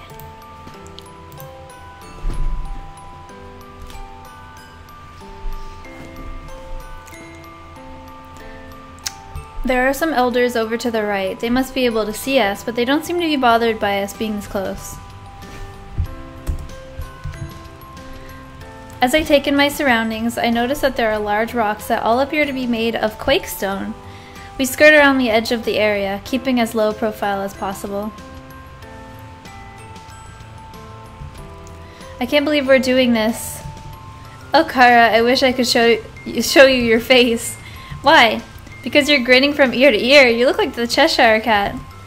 Maybe we've gone through the looking glass. Then I see the huge obelisk-type stone which most of the elder cats are sitting around. Ooh! What do you think, Mac? Quakestone? Has to be. Look how serene they all are. They are completely calm. Some of them are looking at us, but they don't seem the least bit bothered. There's no aggression in these animals. They're in total harmony with each other and the surroundings. Come on, Mac, let's leave them in peace. We move back to where we came and gather some of the lumps of stone to take back with us. I can see why they like it here so much. Okay, you, let's get this off of your neck. You'll be turning elder if I'm not careful. We walk back mostly in silence. It's a nice silence, contented.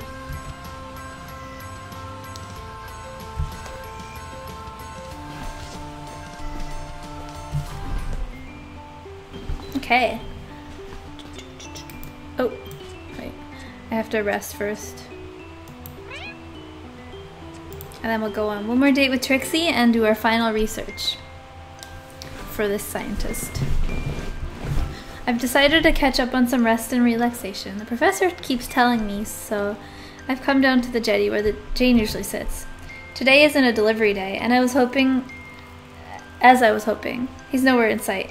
I sit with my legs dangling over the edge and take out my sketchbook with pencils. I haven't done this in ages. It's so peaceful. I can get lost in my own little world when I'm drawing. I tried doing a couple of landscapes, the mountain range in the distance, the trees of the forest, but nothing really is grabbing me. And then, as I'm daydreaming, staring into the water, I notice the patterns that the ripples form on the surface. They're unusual, I suppose, because of the magnetic pull. The effect is beautiful. I end up sitting for over an hour just trying to capture it on my page.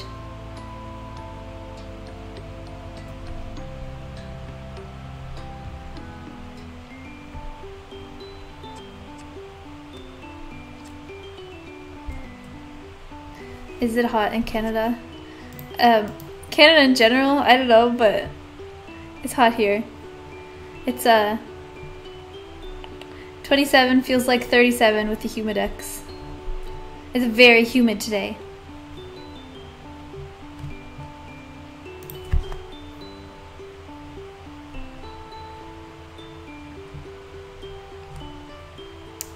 Let's see. Yeah. Okay. Trixie!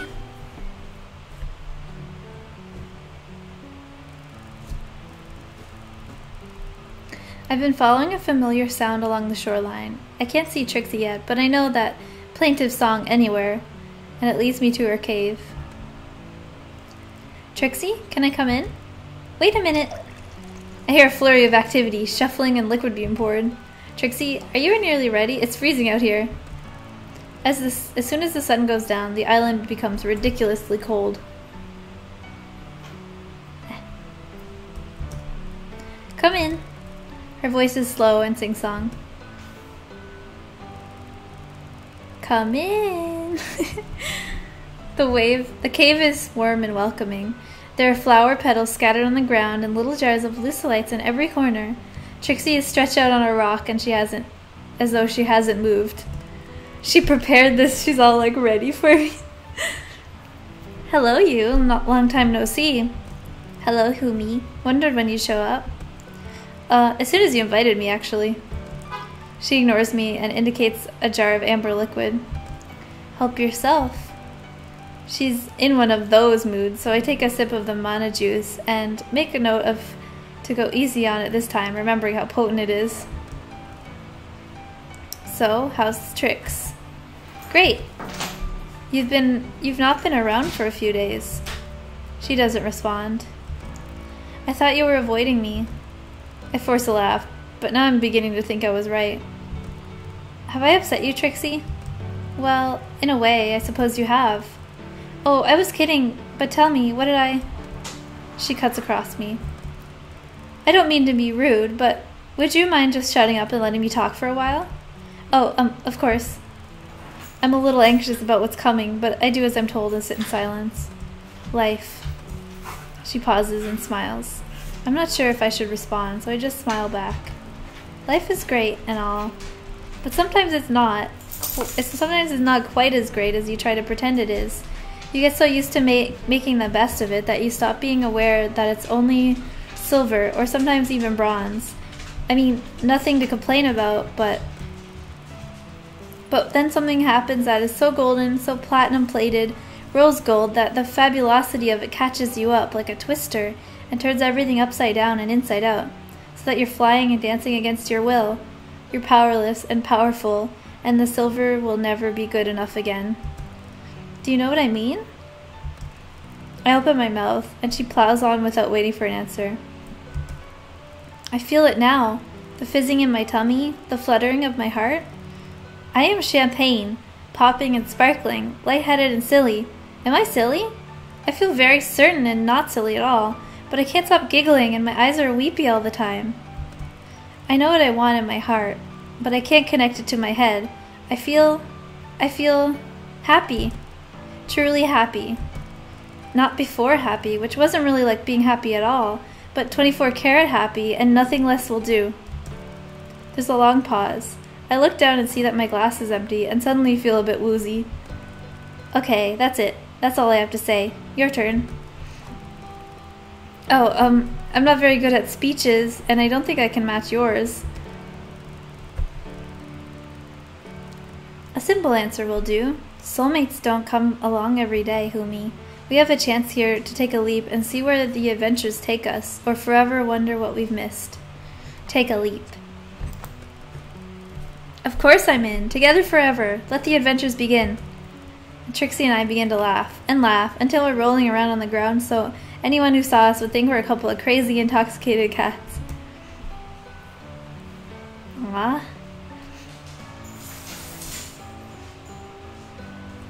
Oh, Trixie. So romantic.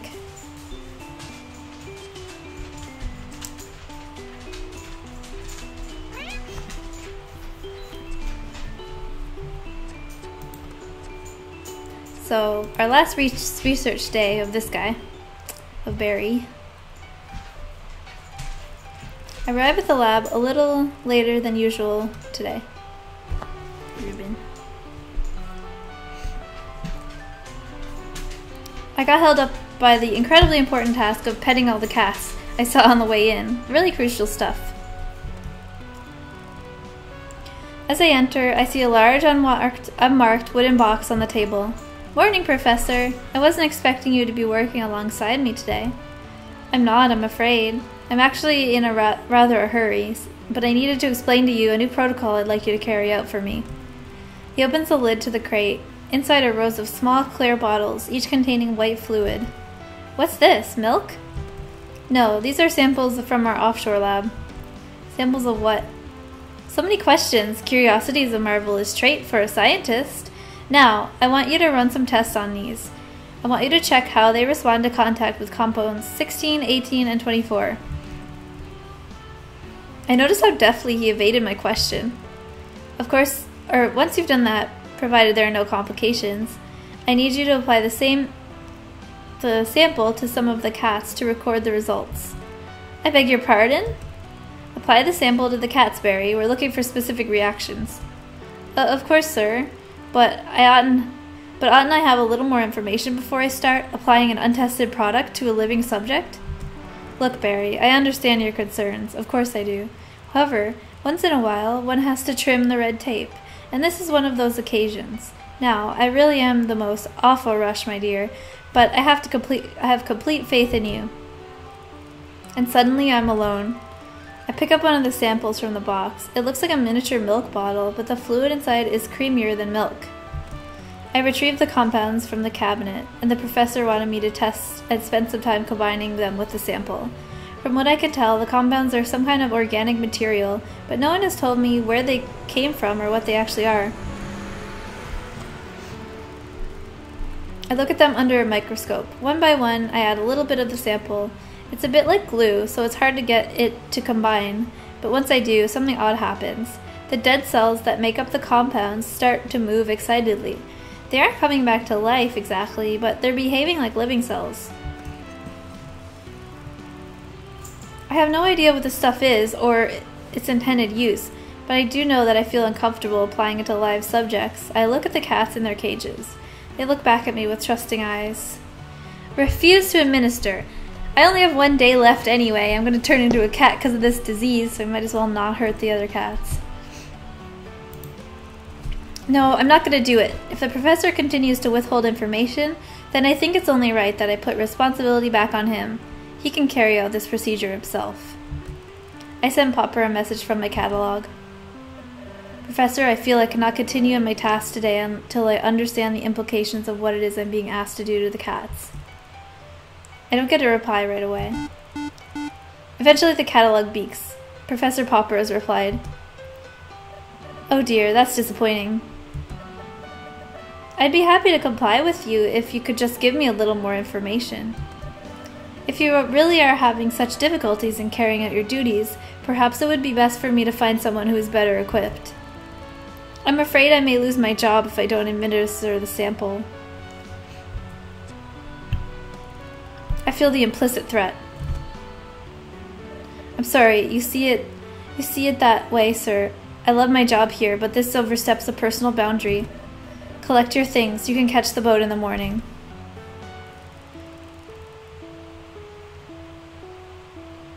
Wait. I thought I was going to turn into a cat and just like go into the forest. I still can't believe what happened and that I'm really heading home already. I went to see the professor in his tent last night to discuss the difference of opinion. I was hoping to straighten things out so that I could continue working here, but he wasn't there, and I received a curt message from him asking that I be on the boat first thing in the morning. So here I am, headed to the jetty where the boat is waiting for me. I feel very alone in the morning mist. No one to wave me off. Oh well, it's too late for regrets now. I shall focus on the excitement of returning to my old life. Strange, even after such a short time, I can't seem to remember much about my life before. Joe, the ferryman's son, takes my bag and helps me onto the boat. That was quick. You drink all the boss's whiskey or something? Something. He looks at me suspiciously. Must be bad then, playing with the cats instead of working. Let's just go, shall we? I can't wait to get home. And where would that be? Huh? Home. You do know where your home is, don't you? Don't be daft. But for some reason my mind won't focus and I can't seem to remember. Where then? It's... Hey, he's transforming! Don't worry. You just sit there for a minute. Dad. The older man comes out of the cabin and joins us on the deck. You got a problem here, son? I reckon so. This one can't even remember their own name. What? Yes, I can. It's, Before I can answer, the old man has pulled up. Looks like a gun from his coat is aiming at me. It's not personal, Barry. We just have to take precautions. Can't have any problems reaching the mainland now, can we?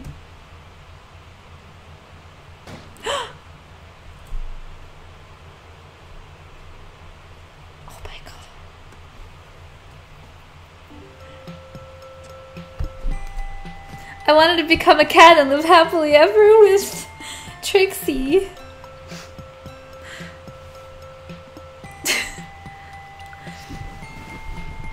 Well, okay. That was disappointing.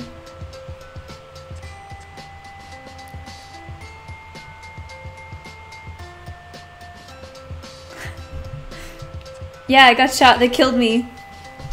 Cause they must have known that the sickness is a thing, cause they said they didn't want this going out to the mainland. So they're like, we gotta like get rid of him if he has the sickness, or else like people will find out about this. Cause he was turning into a cat.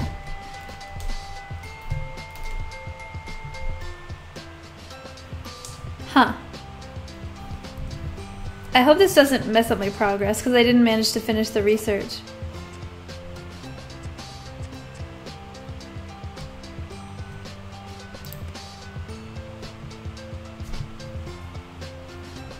Well, let's just keep going.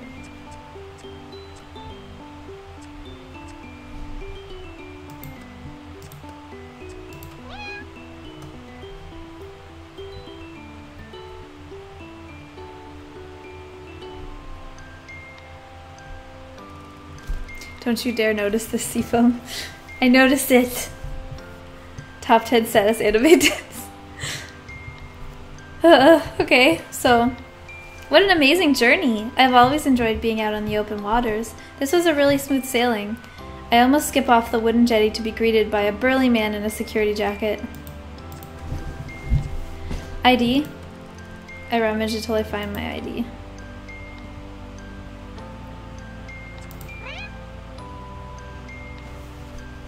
One death out of 6 ain't bad. Yeah, could be worse, so yeah. Come on then, Skipper, follow me. Luckily, this guy isn't the sociable type, so I could take in the sights without distracting while we whiz along in the forest path. It all looks so lush and green. The boss is in there. I'm glad to have you on board, Rosemary. Shall we just go through a few formalities and then call it a day? That way you can get some rest before you start work properly tomorrow. Sounds good to me, sir. First, shall we have a little refreshment? Gin instead of whiskey? He usually drinks whiskey, what the heck? Okay, gin? Gin? for medicinal purposes. He necks the bottle before handing it to me. Much better. I find it settles the stomach. Have a try. I hold the empty bottle self-consciously. The rest of the day is taken up with procedural stuff, showing me the island. It was nice to get to know him a little bit. He's rather eccentric, but in a nice way. The thing that stands out most is my catalog. This technology is something else. I used it to scan some cats, but it can do so much more than that. The professor was most insistent that I keep it safe, which I intend to do.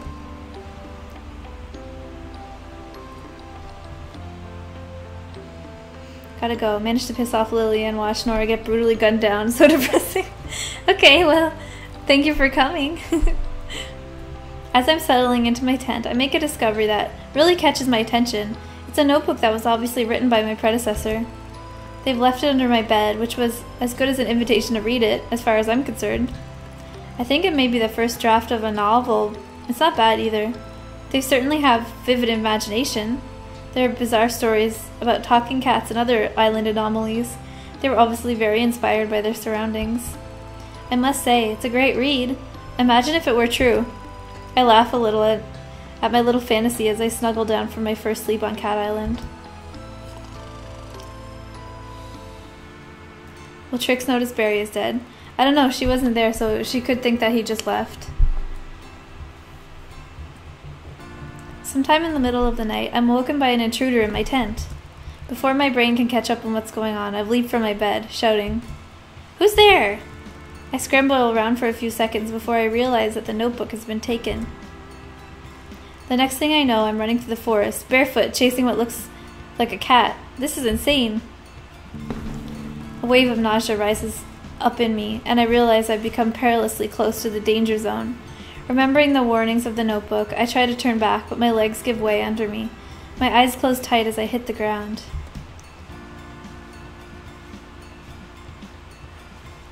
I open my eyes. A calico cat standing in front of me.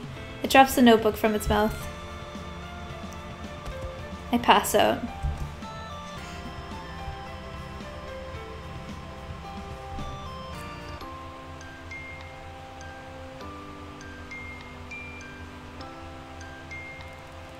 Laying on the sand, surrounded by cats looking down at me.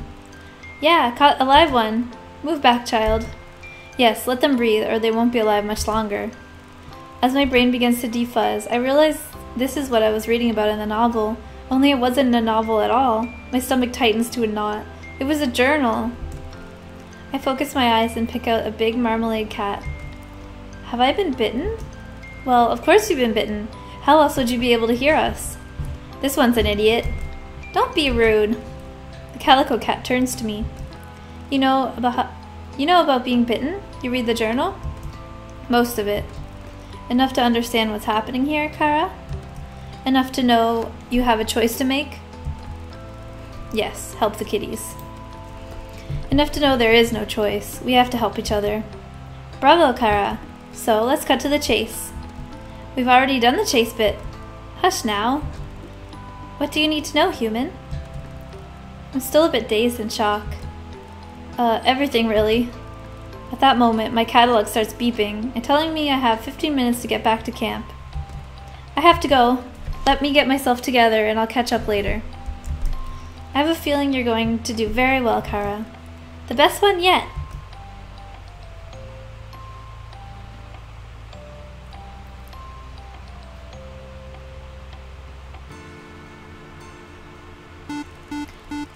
I'm just about to begin the work when the catalog beeps. It's a message without any contact information. In calm water, every ship has... What did it say? Every ship has... What? I don't even know. I've had just about enough mystery as a person could handle for one day. If you want to be anonymous, I shall take it. You also don't mind being ignored. The professor is already working when I arrive, but I'm not late, so there's no fuss. I get through the day as efficiently as possible and head back to my tent. As soon as my work is done, I want to get to grips with finding out all I can.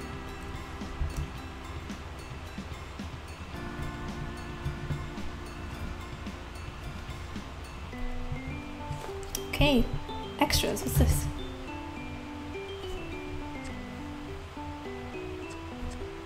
Oh, I got an extra. Sherlock one. Something has woken me and I can't work out what it is. I'm so used to the sounds of the island now, the waves crashing in and out, yowling, sounds of the occasional cat fight, that no longer disturb my sleep. Whatever it was seemed to have stopped, so I bring my blanket up to my chin and allow my eyes to close. The sound of the waves gets fainter, and my mind drifts further and further away into the land of sleep. Suddenly I'm awake again. I can hear a strange noise coming from somewhere nearby. From my very tent, in fact. It sounds like scratching? I strain to make it out. It's familiar, but uncommon. Like a pen on rough paper? Not a pen exactly. A quill, perhaps? I sit abruptly and find myself alone in my tightly fastened tent. I reach for my torch to take a better look around and realize that I'm holding something in my fist. I don't remember grabbing anything. It's a folded piece of paper. I open it, slowly, wary of what it might be. I must have written a note to myself to remind myself of something. This place certainly messes with your mind. I look at the elaborate, swirling cursive. That's definitely not my handwriting.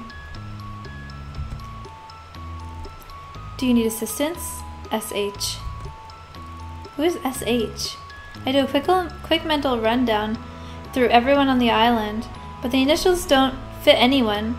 Maybe it means sh as in keep quiet? But even so, assistance with that? Assistance with what? S.H.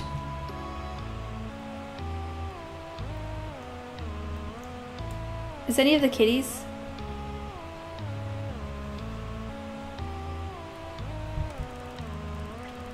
I stare at the piece of paper for a while, wondering who could have slipped it into my hand while I was sleeping, or more importantly, why. I scrutinize the handwriting. It's unusual and beautiful. Normally I would think there's some kind of practical joke, but it has been written by someone with such a deft hand that I cannot imagine anyone here is capable of this class of penmanship. This has been written by an artiste. Why would someone assume I need assistance with something? In spite of myself, I begin to drift back to sleep. Well? Sherlock! Well, do you need assistance? I'm sorry, what? Who are you? I take out the catalog and try to scan the mysterious cat. No data available. Who am I? If I might be permitted to make introductions, Dr. John K. Watson, most happy to make your acquaintance. He holds out his little paw for me to shake. Hello. And this is the legendary Sherlock C. Holmes at your service. Sherlock doesn't even look at me. I think his ego may be bruised by me not instantly recognizing him. We're here to help. Help who? Why, you, of course. Oh, I wasn't aware I needed help. If you do not see that you are not equipped to help yourself, I put it to you that you are not in more need of our help than was previously understood. He's rarely wrong, so yes or no? Yes, I do need assistance. Maybe. Allow me to alleviate you of some of the questions you are inevitably swirling around in that tiny diurnal brain of yours. It has come to my attention that you're interested in finding out more about the true nature of this island. That's a good thing. It indicates that you may not be quite as stupid as you look. Now really, Holmes, I would ask you not to insult our client. Oh, I do not mean to insult them. Surely they are not so stupid that they do not know how stupid they are. As I was saying, my interest has become sufficiently aroused as to prompt me to agree to aid you in your endeavors to unravel the little mystery you have stumbled upon. Clearly we cannot do all the hard work for you, but we shall assist you in the best of our abilities. My abilities are far more useful than that of my colleague here, obviously. Now, Holmes, really, what my good friend here is trying to say is that we are at your service, and we shall do our best to help you find the answers you seek to questions you ask. I suppose that's very nice of you, but before we go any further, who sent you? Sherlock and Watson stared an inscrutable look. You really must focus on asking the right questions if we are to make any progress. I shall appear with intelligence shortly. Good morning. Good morning. Good morning! Why was Zane there, just like angry? I sit up in bed again. I was Zane calling through the tent flap. Or should I say good afternoon? Crumbs, I've overslept! So it was a dream.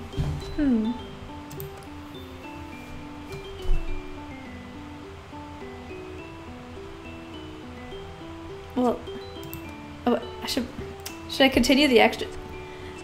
This is like a whole different line of like...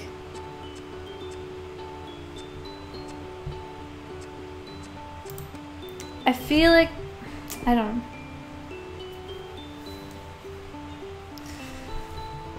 I don't know if that's something I'm supposed to do like at the end of the game.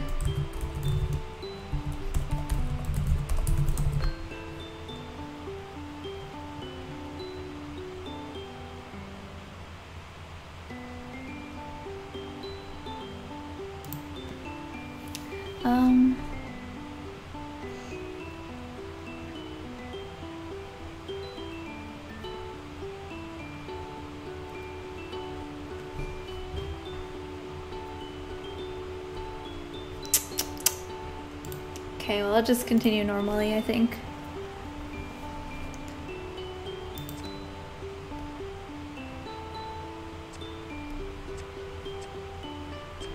Kibbles.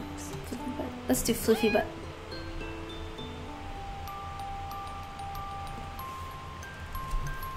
I'm not sure what to expect. I've come to the forest with Fluffy butt for what I've assumed would be a pleasant way to spend my afternoon off work. But now I've discovered that he's billing as an informative afternoon of instructional and practical participation. Sounds suspiciously like a lecture to me. Oh well, as Professor Popper would say, a scientist must keep an open mind. This is something I would normally do alone, but you strike me as a like-minded soul, interested in both gastronomic and autonomic pleasures. Perhaps now would be a good time to lay down the blanket I asked you to bring. We don't want to put that tender skin of yours under duress. I lay the blanket on the ground awkwardly, and I wonder where he's going with this. Relax, Rosemary. This doesn't usually take very long. Suddenly, without warning, there's a loud plop as a bird plummets out of the sky onto the blanket. Told you so. Oh my, it's dead. As a doornail. But what happened to it? Just the force field, of course. Now, enough foolish questions, Rosemary. Let's get started, shall we? Just like the lectures from my uni. What exactly are we doing here, Fluffy Butt? I told you, don't use that ridiculous name. I prefer Major, if you please. What exactly are we doing here, Major? This is my little surprise. I'm a bird fancier. Oh, and you fancy your birds dead? Quite, all the better to practice my other pursuit. I know I'm going to regret asking this, but what pursuit would that be, Major? I'm a self-taught pathologist. You mean as in postmortem? Somewhat rudimentary, don't you know? But I can now find my way around the innards of an average seagull with a remarkable dexterity. Yes, well, whatever floats your boat. I'm interested in crossword puzzles myself. Back to the task at hand, Rosemary. I shall now begin the autopsy. Keep your wits about you. There will be questions at the end. Aha! I knew this was a lecture. Fluffy Butt pins out a razor-sharp claw and begins going to town on the bird. Ew! Incision from sternum to base. First examination. The skeleton appears to be typical. I note there is no break in the neck, indicating that the force field rather than the fall killed the bird. I feel rather queasy. Oh, really? Yes. Point of interest. Sometimes the initial zap the bird receives from flying into the force field merely stuns them, and it is the impact of the fall which provides the fatal blow. This chap, however, appears to have suffered cardiac arrest. You can see from the size, or lack thereof, of the heart that even a minor jolt could be enough to induce seizure. Having removed the tiny organ, Major has now begun digging around inside the carcass as though rummaging in a lucky dip. Now removing entrails for further examination. Oh, do get a better look, Rosemary. It's rather revealing. I can see something in the stomach sac. Stomach sac? It looks like... Oh my, it's gold. Our lucky day, Rosemary. Here, have a look. It's some kind of nugget. No thank you, Major. I'm not in the mood for playing with the contents of a seagull's stomach. Don't be ridiculous. This is not a game, Rosemary. May I remind you that we are in the middle of a very serious post-mortem, and I expect you, as my assistant, to remain professionalism. My stomach is doing flips as I hold the object between my thumb and forefinger. What is this thing? It's so small. Kind of looks like a... Cripes! It's a tooth! Major, it's a gold tooth! Ah, good find. You're a natural. I can't help but wonder why a seagull would have a gold tooth in its stomach. Presumably, Major, this is from the mouth of a human. I think you're probably right. So how did it get in a seagull? What an inquiring mind. You would make an excellent apprentice. If you like, I could pass on to you the skills I have acquired. That would be a feather in your cap, eh? I resign myself to the fact that he's going to be drawn into speculation. Not going to be drawn. Okay, well, I'll bear that in mind, Major. I don't have the heart to tell him that I came to the top of my class at veterinary surgery. And now to the victor, the spoils. Don't be shy, I've already carved. Oh gosh, do you mean... Of course, tuck in. We won't stand on ceremony here. It's a good one, too. Plenty of fat. I have to think fast. Do I really want to eat raw seagull carved up by a cat in the forest floor? I'm gonna do it. I have to impress him. I suppose it would be frightfully rude to refuse now, seeing as he's gone all the trouble of carving. Oh, silly me. I already had lunch before we came, but it looks so delicious that I simply must try a bit. A tiny bit. A morsel. Very well, Rosemary. Then I shall leave you to the tastiest part of all, the liver. The cat deftly tears an organ out of the carcass and presents it to me on a flat paw. Very fatty. Oh wow, that's too much, Major. I mean, too generous. As tempted as I am, I simply couldn't. Nonsense, Rosemary. I insist. I would feel a very poor host indeed if my guests refused my hospitality. Okay, Rosemary, you can do this. Think of it as liver and onions, the way my mom makes it. Okay, breathe.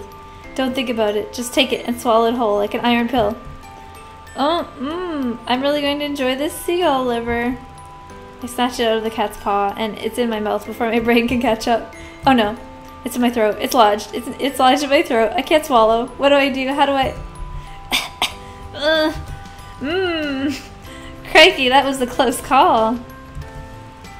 I catch the organ in my clenched fist and simultaneously give Floofy Butt the thumbs up.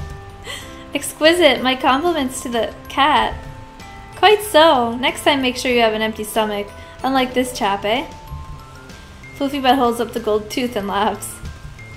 Try to force a laugh, but I'm suddenly overwhelmed with nausea. I've had truly lovely time here, Major, but I'm afraid I must go now. So soon? Sadly so. Work calls. Well, I suppose that can't be helped. Let's do this again soon, eh? Yes, of course. As soon. I can hardly wait. As I run home, feeling slimy, sticky mess clinging to my hand, I curse myself for not bringing my antiseptic gel. Next time I'll be prepared.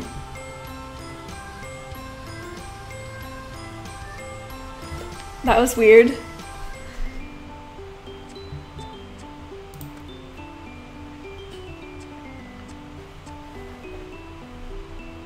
I'm behind on my research. I don't know if I can catch up with...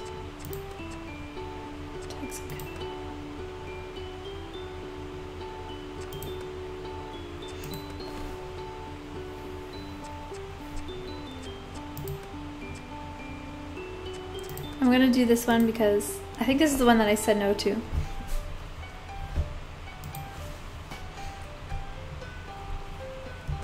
Yeah. So this is what I said no to when my character got killed. So I'm just gonna do it this time.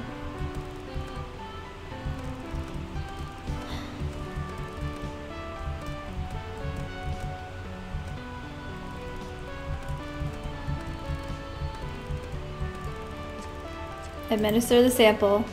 Suppose I have no choice. The professor will fire me if I don't do the job I was hired to do.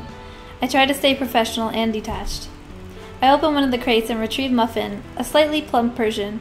She starts purring as soon as I touch her. She's a little older than the other cats and loves the attention. I hope this stuff doesn't harm her. I set her down on the counter. I get a little of the sample and apply it gently to one of her legs. It seems a bit put out, but she's still purring. That's a good sign. I wait about 20 minutes and nothing has happened. Hopefully another good sign. I apply a little more to the back of her neck this time. I feel really uncomfortable doing this without any recommended dosages or guidelines. Flying blind does go against all of my training to date, but I have to have a little faith in the professor knows what he's doing. This is his project after all. Another 20 minutes, I didn't notice anything physical, although Muffin seems to be a little more energetic than usual. She's happily chasing my pen across the counter. I wrestle the pen out of her grip and make some notes on my observations and place her back in the crate. I decide to spend the night in the lab. I don't want to leave her alone, just in case anything happens. But by 4 a.m., Muffin is sleeping soundly, and I can't keep my eyes open any longer, so I head back to my tent. Okay, that went a lot smoother than I thought. I feel like my character kind of died for nothing. Oh well. The only thing that we lose in a character death is we're behind in one research, and we didn't get to see the ending with Trixie. I'll probably just like go on YouTube to watch Trixie's ending. Recon.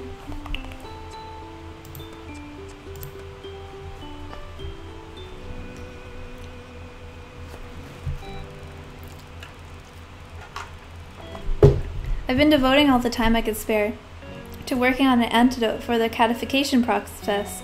Although it's not an entire failure, progress is slow and I'm concerned that I may be running out of time. It's time that I did more tests on myself to record how the virus is progressing in me and what effects it's having on my body.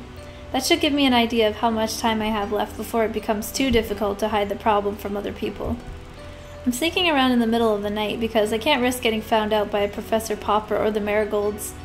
The only person likely to check up on what I'm doing this hour is Zane, the security guard. I'm confident he won't have a clue what any of this stuff means. I start by taking my own blood. Never an easy thing, but trying to find a vein when you're also trying not to look is very tricky indeed. It takes several missed stabs before I get it right, and I take as much as I dare without making myself feel woozy. I take saliva swabs from the inside of my mouth, inside my nostrils, in my ears, and finally from my groin area.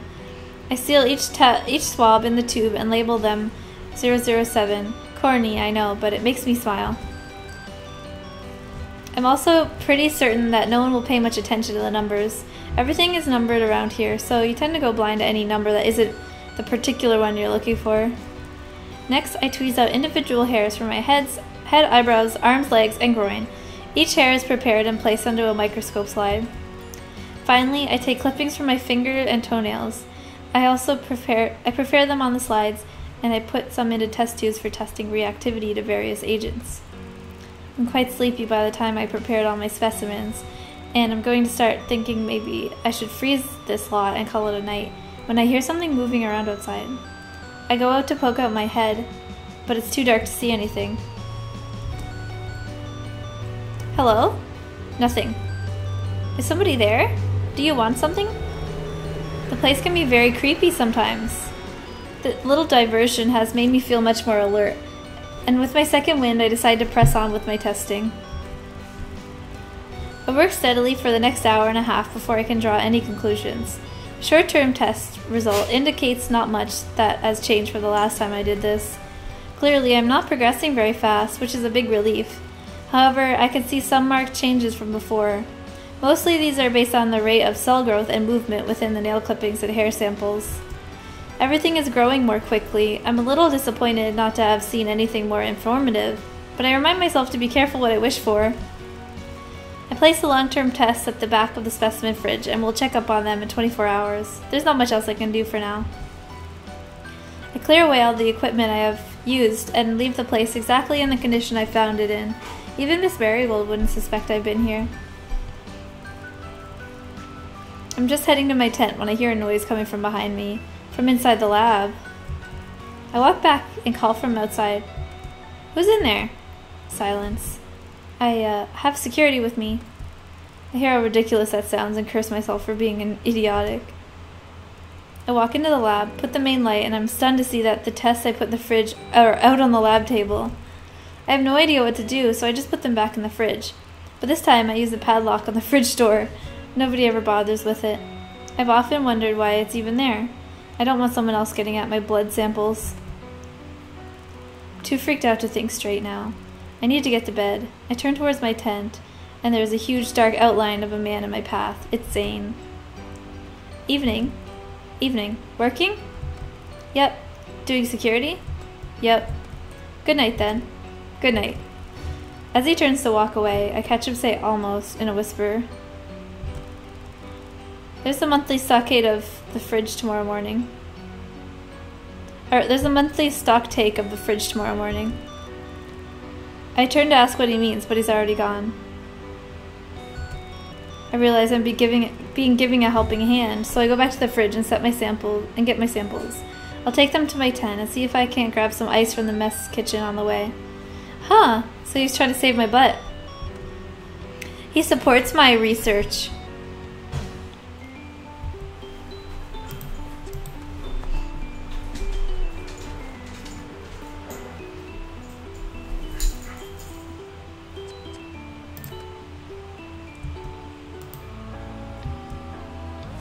I'm in class at my university.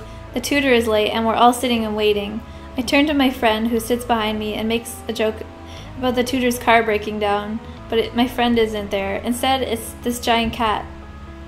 That's trippy. Oh my god.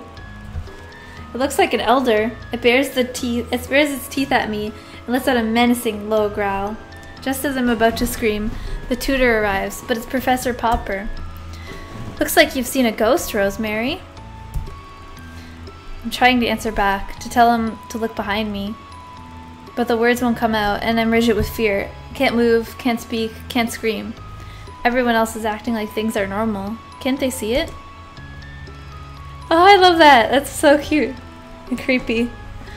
I force myself to turn again and look at the terrifying cat, but it's not there. There's just an ordinary domestic cat, and everyone laughing at me. Now I see everyone from the island, the Marigolds, Joe, Bob, Zane, Popper, all pointing and laughing. I jump out of my seat to leave, and I'm in my bed, in my tent, sat bolt upright. I shouldn't have eaten cheese so close to bedtime. Weird dream.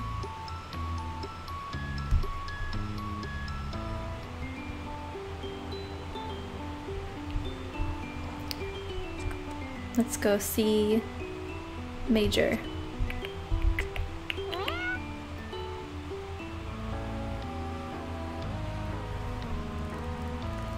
Do hold your hand still, Rosemary. I can hardly see a thing with you shaking like that. I hold the binoculars stable in front of Floofybutt's tiny cat face. He looks ridiculous. It's like you're not even trying, Rosemary. You're shaking like a leaf. My hands are totally steady, Major. You've ever consider it could just be your eyesight? I'll have you know I have the keen eyes of a goat. Goats aren't exactly known for their vision, Major. It's because the world's full of ignorami. Well, what can you see? I can see a couple of Muellers laying about, of course, scratching at their fleas. Filthy things, I tell you. Ah. What? One of the bigger ones is emptying its bladder. That could mean that they do eat and drink on a regular schedule. And if we're able to find out where their water supply is, we could lace it with a mild sedative and bring the encapsulated sample to the beach and... Please don't finish that sentence. No cats will be harmed during this mission. Oh please, the subject will not be harmed, just slightly bewildered for a day or two. But why, Major? To examine it for a start. Also, I'd like to see how they react when one of theirs goes missing for a change. Oh yeah, because the cats outside of the danger zone have been losing some of their cats, so they think that the feral ones are stealing them. Major, I only agreed to help you with this on the promise that you will not attempt to exact any kind of retribution on the elders. Examination is one thing, but if you can't keep your end of the deal, then I'm sorry, I'm going to have to withdraw. Okay, I'll just observe. I replace the binoculars in front of his keen goat eyes. Well, what do we have here? Found something? I do believe I have. There's a few mute elders who have seemed to be meditating. Meditating? Are you sure they're just not sleeping? Take a look, will you? Tell me they're not meditating. Adjust the binoculars to suit my eyes, and I'm quite taken aback by what I see. Floofybutt is right. The cats aren't sleeping. They're sitting in a circle around what is by far one of the stranger landmarks on the island, a large state of Bastet. Professor Popper has always dodged my questions about what on earth a statue of an Egyptian cat goddess of war is doing on this island. Even more intrigued now, the cats seem to be listening, or contemplating, or even meditating. Well, Major, I'm sure there's a perfectly good explanation for their behavior. Cats often behave quite strangely, I've found. Well, there's strange and then there's strange, and in my experience teaches that the types of strangeness that this class are affected with is beyond acceptable. I believe the only way to protect us all is total disassociation. Major, did you hear yourself? We're here practically trespassing on their territory so that you could spy on them while they're doing whatever it is they're doing, and you want a disassociation from them? One must know one's enemy, Rosemary. How are they your enemy, Major? They've never done anything to you. Oh, no? Those Muellers are wholly responsible for the problems on this cursed island, and it's probably about time they were held accountable. They're the carriers of the cat virus. If it weren't for them, you wouldn't be afflicted by this illness. Oh, is that so? Because I distinctly remember it was you lot who deliberately put me in danger in the first place. The elder are cats, just cats. Just cats, eh? Oh, I see. I realize what I've said, and although I didn't intend it the way the Major has taken it, I can see how wounded he is. I feel conflicted. On one hand, I want to take a stand against his bigotry. It is not helping our progress, and I believe it may end up ruining our friendship. On the other hand, I know he has a good heart. As Trixie says, he's just stuck in his ways, and it could be wrong for me to start pushing my views onto him. Perhaps I can lead by example and practice a little more tolerance. Yes, be quiet. Oh, come on, Major. I didn't mean it that way. You know I have the highest regard for all cats, and particularly you. And I for you, Rosemary. However, I must say, I find it increasingly difficult to fathom how such an intelligent person as yourself fails to recognize such obvious truths. Okay, perhaps I haven't given you a fair hearing. Maybe my own opinions got in the way. So go on then. You have my full attention. Teach me, Major. What's more? Well, that's more like it. He pulls himself and fluffs out his fur. It gives him an air of self-importance, so much so that, in spite of my promise to be open-minded, I'm already feeling a bit irritated. You see, what you and the other pedestrian-minded inhabitants of this island do not do is look at the undeniable evidence that this species is the cause of all our problems. The evidence being, well, firstly, they have segregated themselves from us and created a ghetto where we have been made unwelcome. That is an act of hostility. I want to point out that I haven't created anything. They've always been there, but I'm practicing tact and diplomacy. Secondly, they carry the virus. Feline transitional gene. Quite. They're trying to infect everyone, make us all like them, and they will have their way too if we don't fight back. I bite my tongue and resist telling them that this is far more likely that they're not trying to infect anyone, they simply want to live and let live. They probably don't even understand the effect their body fluids have on the other species. Thirdly, it should be obvious to everyone that they have made no attempts whatsoever to learn our language. If they are congenial towards us, they would surely have tried to communicate with us by now. I try to keep my voice amicable. I know how frustrating it is when you can't make yourself understood, Major. Very frustrating. I'm glad you see that, Rosemary. At least I have one ally in all of this. Maybe now is the time to strike. You know what, Major? I bet that with your superior intellect and my research skills, we might be able to find a way to learn their language. I hold my breath. Why on earth would we want to do that? To communicate. Have you lost your mind, Rosemary? To say nothing of your sense of smell? Huh? I doubt they have anything worthwhile to communicate. They're no more to us than an insect under a microscope. Oh. The smell, however, is rather overpowering. Shall we call it a day here and go somewhere where the air is more pleasant for our lunch? I'm feeling very uncomfortable now, and I want to get away to think. Actually, Major, I have to get back. I'm on feeding duty today. If you like, I can put something by for you. Very well, I shall call by the mess tent later. As I make my way back to the camp, I can't help feeling I ought to have handled this differently. I wonder if honestly may have made more progress with Floof. Diplomacy just feels like pandering to him, really.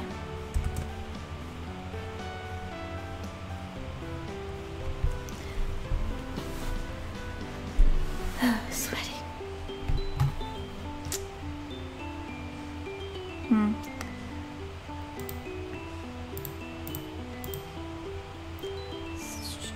I think I'm gonna end it there because I'm like really hot right now, so I'm gonna go like lay on the floor or something. So I'm gonna keep it here.